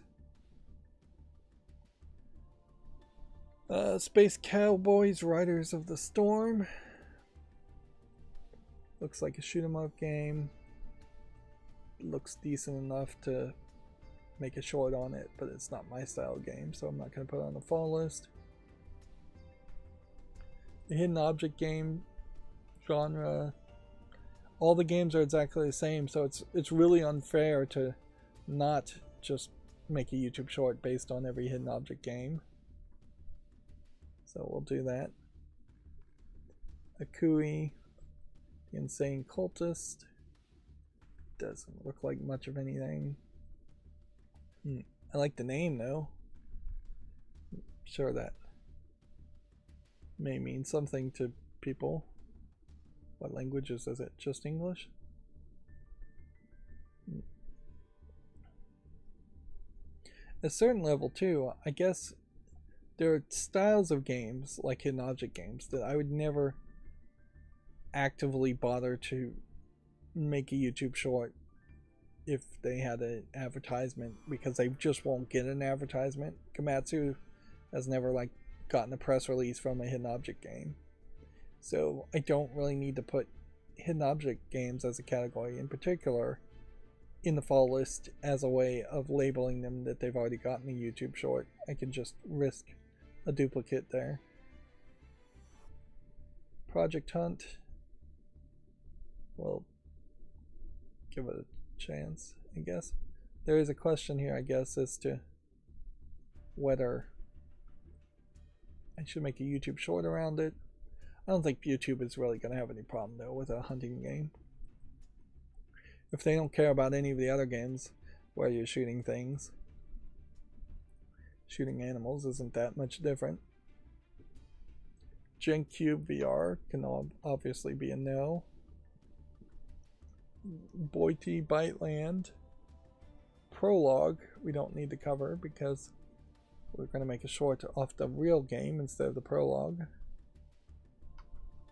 and I would assume there's no difference in content there.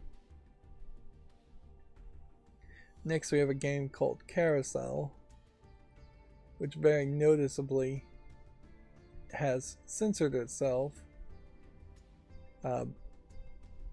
to avoid being in the adult section, and then seemingly doesn't have any kind of adult patch or anything like that, so I assume that it's just mislabeling itself once again. Its images, obviously some images have been blurred of 2D higher polished colorful ladies, and then the actual gameplay is just a puzzle game. Nothing particularly special there, but noticeably not in the adult section. Doesn't have an adult patch. This is the kind of pushback that Valve should try to avoid having. And on one hand, yes, they need to crack down on people who don't appropriately put themselves in the adult section, but they also need to have a carrot with that stick, in that games in the adult section should be promoted and popularized more. At the very least, what you could do is you could send out an email to everybody who has put a certain age date on there to say they're over 18, and send out an email and advertisement saying, hey, we have this adult section, click this button on this email and you'll be suggested adult section games if you're interested. If you're not, that's cool by us, but we do see, according to our records, that you have indicated you're over 18, and we wanted to make it known that the adult section exists. They could at least throw that bone, certainly, and Valve definitely could stop causing controversy around games that are being censored or disallowed. The censorship is not really working for the game developers, it's not really working for Valve, it's just really causing minor controversies that most people don't care about or don't even know about. But it's causing more problems in that people are intentionally trying to get around the rules because the rules are too strict. Bot Crisis as a game is nothing, so we'll move on there. Doodle Taxi. This really is just a taxi game with a visual effect over it. I'm actually a little surprised we haven't seen more games where they just try to put visual effects over something that almost certainly was already pre-made.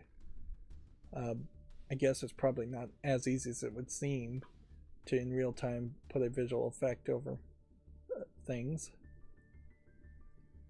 But yeah, this feels like this would be an attempt at doing a Crazy Taxi game, but try to differentiate itself by not being an actual anywhere as colorful as Crazy Taxi, which I think that's a mistake. The colorfulness of Crazy Taxi really helped it. So I'm going to say no to that. Next we have what looks like a low effort Frogger clone in Bridge Crossing, so we can say no to that. Art is Rifle. Looks like it's just a bunch of shapes. Yeah. Bunch of crazy shapes. I don't really feel like that's enough of a game to make me really want to play it. I could see in smaller doses this kind of art style, particularly if you're taking it slow and it's a puzzle game. But when it's just this fast-paced shooter platforming game, which is what it seems like it is, that's a little too much. And yeah, I can definitely see some epilepsy seizure problems here, so I'm gonna say no to that game and no to making a short around that game. A friend pass for a game called Time Melters, which Time Melters alone doesn't look terrible. Or at least the idea of playing as a like Victorian woman lady sounds slightly interesting, although having 4 copies of what looks like the same lady is weird. Strategy, witches, time travel, and online co-op. Online co-op. Let's go see Time Melters itself. Time Melters was released October of 2022. You can see it's not particularly well played for an online co-op game that's early access. It does say you can play single player.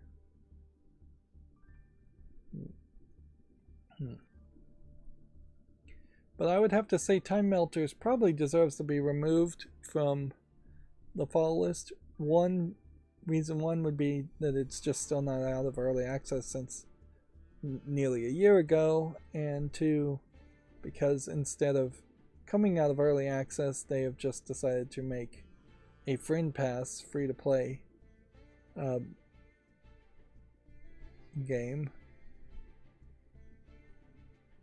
You can't do anything with this game unless you have a friend who owns the game. I hope that's not a trend that people start to do where they try to game the system by having friend passes come out. This art style doesn't look terrible. The idea of witches in this French Revolution, Victorian times, it feels like isn't the worst idea. The actual gameplay, though, seems a little somewhat lackluster. And I definitely don't appreciate that business model. Let's see, we have Shipped Graveyard Simulator 2, which I guess Shipped Graveyard Simulator 1 was popular enough to be on my wish list. So we'll make a YouTube short on that, put it on the fall list. Next we have Dungeon Survival. which looks like a Darkest Dungeon game clone. Turn-based character development game where you play as the Lord leading your heroes to brave the depths of dungeons. You know, in this case where you have just straight up stealing every idea from Darkest Dungeon to the point where even some of the characters feel like they've been basically traced from the characters in Darkest Dungeon, I don't know if I can really condone that. It's cheaper, but it's probably way worse. In comparison, Darkest Dungeon 2 is mostly positive with way more reviews. And I didn't even really like Darkest Dungeon, so I wouldn't personally put it on my fall list to play it anyways. Interesting, it's only at 67% positive in the last 30 days. So Darkest Dungeon 2 is not particularly looking great as a game, reviewed wise either. Yeah, I don't think I'm gonna really condone or promote just blatant ripoffs. You're gonna have to do slightly different ideas, different characters, different settings. You could definitely make a Darkest Dungeon style game, but I don't know, set it in a fantasy world instead of a Dark Cthulhu-esque world. Set it in a sci-fi world. In some way, try and differentiate it with a different interface, different characters, different gameplay style, slightly varied. 9/11 Prey, I think, is probably too generic a name for me to want to say yes to this. So I'm gonna say no. Plus, this not much of a chance that a horror game is gonna be great. Dead Event seems to be an open world survival game of some sort.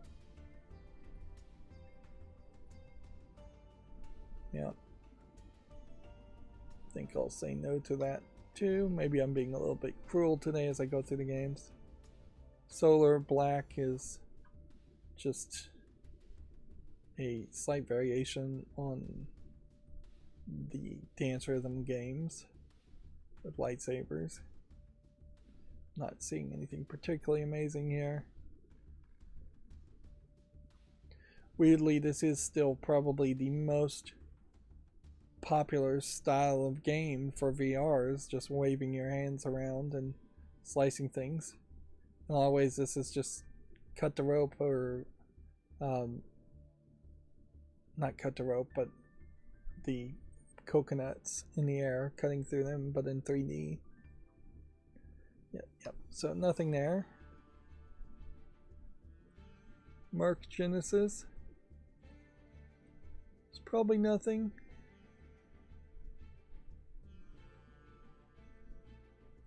I'll give it a chance. Void Side. Looks like it's a voxel-based shooter.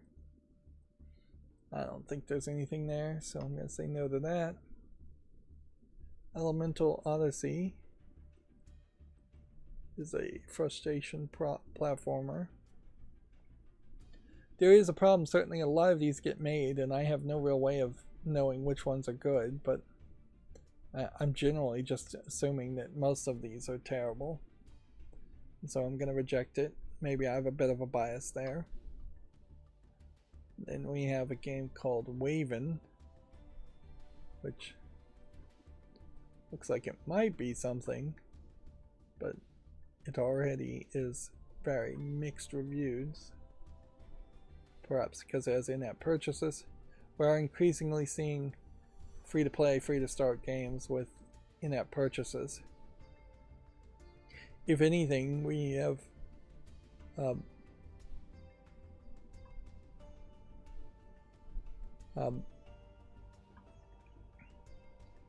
we have seen the bad elements of mobile games cross onto PC gaming, and seen very little of the opposite, where good games from PC gaming have tried to cross over into mobile gaming. Graphics have gotten better, certainly, and audio maybe a little bit better in mobile games, but overall, the gameplay mechanics and the narratives and those ideas have all been very, very poor in mobile games. And the one mobile game that I loved, my favorite anime waifu collectathon gacha game, Destiny Child, is about 12 hours or so about to be reset, maybe way less than that, maybe just a couple hours. And with this latest update, we'll hopefully get information as to how you're going to transition the end of service for that game into the memorial version.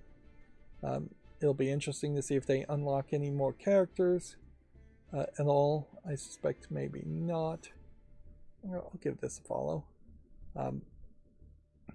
But once they start to give me a general idea, and players a general idea of what we're supposed to be doing for the memorial version, what gets kept and what gets lost, once they shut down all the online stuff, which almost certainly they're shutting down all the online service stuff, I can focus more on what there is to unlock. I've done a pretty decent job. I have about 4 skins in one section to unlock, which maybe I can do that, maybe I can't. And then I have about 30 skins in another section, which will probably not be able to unlock. This is an interesting looking character, although swashbuckling and hack and slashing games have never really worked before. This does definitely feel more like an action game where button mashing is more realistic and feasible. So this On Guard game sounds interesting. Visually it looks interesting. As far as skins in the third section, I'm missing about 12 of those. I could probably get a lot of those if I really care. As far as just unlocking everything else, I have everything unlocked. I don't have everything leveled up as much. And I'm spending money instead of leveling up characters to the max level, or uncapping levels to the max level. I am instead spending money to unlock the puppet art, which the puppet art is silly looking, but heck, why not? Why not try to have as much unlocked as possible? And at the moment, until I figure out what is actually going to be kept or not. Now, if they come back and say actually only half the game is actually going to be viewable in the memorial update, then I'll know what to focus on. Well, this Cosmic Wheel of Sisterhood is already on the follow list, which makes me think I already made a YouTube short on it, and I kind of have to assume that that's the case. So I'm not going to make another YouTube short on it, but it does look interesting visually. We should be done, I think, fairly quickly. Yeah, we've got about 6 or 7 more tabs, and then we'll be done for today. Football Streaker Simulator. It's not the craziest of ideas, certainly, to run around and have an increasing number of people chasing you. The guy's in his underwear, so it doesn't look like it's full nudity. It seems like there's other things you're doing here where you're collecting money and getting different outfits and taking selfies. Yeah, it seems like they've put more of a thought into this idea.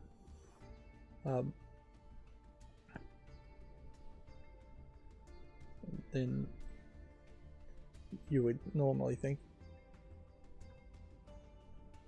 Alright, we'll make a YouTube short on that.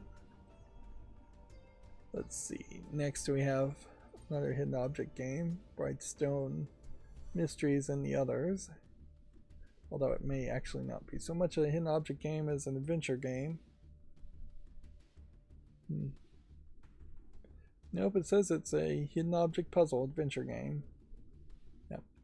And for the most part, I just don't have the time to cover any more of these type of games. They'd have to be very well received, and I never see them really get reviewed or well received.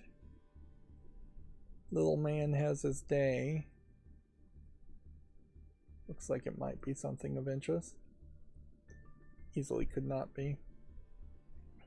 Then we have a basic chemical sorting game, which really should probably be more of a mobile game. And honestly, the games would be either infinite or very difficult when you have this many different vials and potentially this many colors that you have to sort. That's a lot more work than having just 3 or 4 of them, because all this really is a puzzle called the Tower of Hanai or something like that, and for every new stick you have, every new tube in this case, it makes the puzzles exponentially more complicated, and for every new layer you add, it makes the puzzles exponentially more complicated. Actually, I think it might be easier with more tubes, but yeah. Noticeably, there's 1, 2, 3, 4. If you went to 5, it would make it way more difficult at the height, and I don't think it really helps to have a bunch more tubes, because that is just going to make it longer. I don't know how many people that don't have OCD would want to play a game like this. You might do a little puzzle inside of another game where you do something like this, but even in most games you wouldn't bother to make a puzzle this time consuming.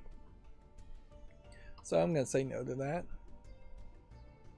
Next we have a game called Survive the Hill, which looks way more visually polished, which weirdly, pretty much all the games that we picked today have been very 2D and simplistic visually.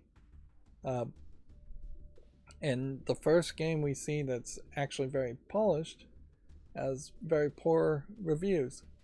Let's see.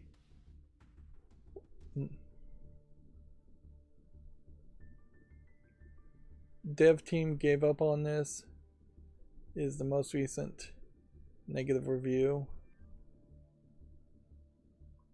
Let's see if we can confirm the number of people playing right now. Nobody online. All-time peak was only 23 people. That is a problem with a lot of these multiplayer, asynchronous multiplayer games. It's a shame. The visuals look pretty good. Although, in fairness, it does kind of feel like there is potentially only one level. And these characters aren't as appealing as the other character was. Those characters just like look like generic military guys, whereas this character had a lot more going on with a barbed wire bat and a backpack and a health kit and blonde hair. Well, there's obviously nothing I can do with this. Can't put it on the wish list, can't recommend it. Let's see, next we have Steampunk Runner, which doesn't look like anything. And then we have Bleak Winter, which looks like just a asset flip survival game. And then our final game for the day is City of Murals, which is just flashing too fast a bunch of nonsense. And all the screenshots look like nonsense. So, yeah, that's the end of the show. I guess that's it. No reason to drag this on any longer. I still got a lot of programming to do. I suspect I may spend the rest of this weekend, maybe even the weekend, trying to program more scheduling. There may be some videos that go out as part of the setup in an infrequent, erratic way. I imagine nobody's following me on Patreon so they wouldn't get any notifications from there. I doubt very many people are following me on Facebook, or I know very few people are following me on Facebook, so not going to get a bunch of things there. Twitch is still up in the air. Like, I can't really post anything on Twitch, and I'm not going to do anything on BitChute or Odyssey. So those are two services that Tumblr, If you follow me there, you'll get notifications. I, instead of programming all of this stuff, it is worth pointing out that I could be using a service like Hootsuite to post and promote things. Hootsuite is incredibly expensive, though. It's basically $100 a month for a small content creator. There's another service that I immediately got advertised after looking at Hootsuite called HeroSuite. It's like $200 for a lifetime, but inherently you have to trust these services to actually do what they're supposed to do and not steal your content or steal your channels. But yeah, there definitely are softwares out there if you're willing to put a lot of money up front. $200 for me probably wouldn't be crazy, particularly if I'd gotten $200, spent $200 for HeroSuite and had a lifetime license years ago. That would have saved me $200 worth of work. But it is a large upfront investment for any small content creator, where you're just not going to get $200 in ad revenue. I imagined if I had 1,000 subscribers right now, which I'm working on, and the watch time to be monetized and stay monetized, I probably would be making maybe $100 every 2 or 3 months. Yeah, which maybe a little bit more than that, maybe not that much, and that's specifically for me, I imagine, because I just have so many videos. Your average person, way less, way less, and then the top tier streamers, way more, I'm sure, although not that much more. Anyways, I figured I'd just mention that, even though that's not the way I'm going. I'm going to control it all myself, so if a page changes, if a service changes, I have to control it, but I can control it. I guess I'm being a control freak a bit about it. Anyways, that's going to be it for this stream. As always, I ask you to like, share, subscribe, comment, and watch every second of my videos. If you want to support me further, there's a link down below in the description. Those links will be updated eventually to re-engage with a lot of services. Thank you for watching.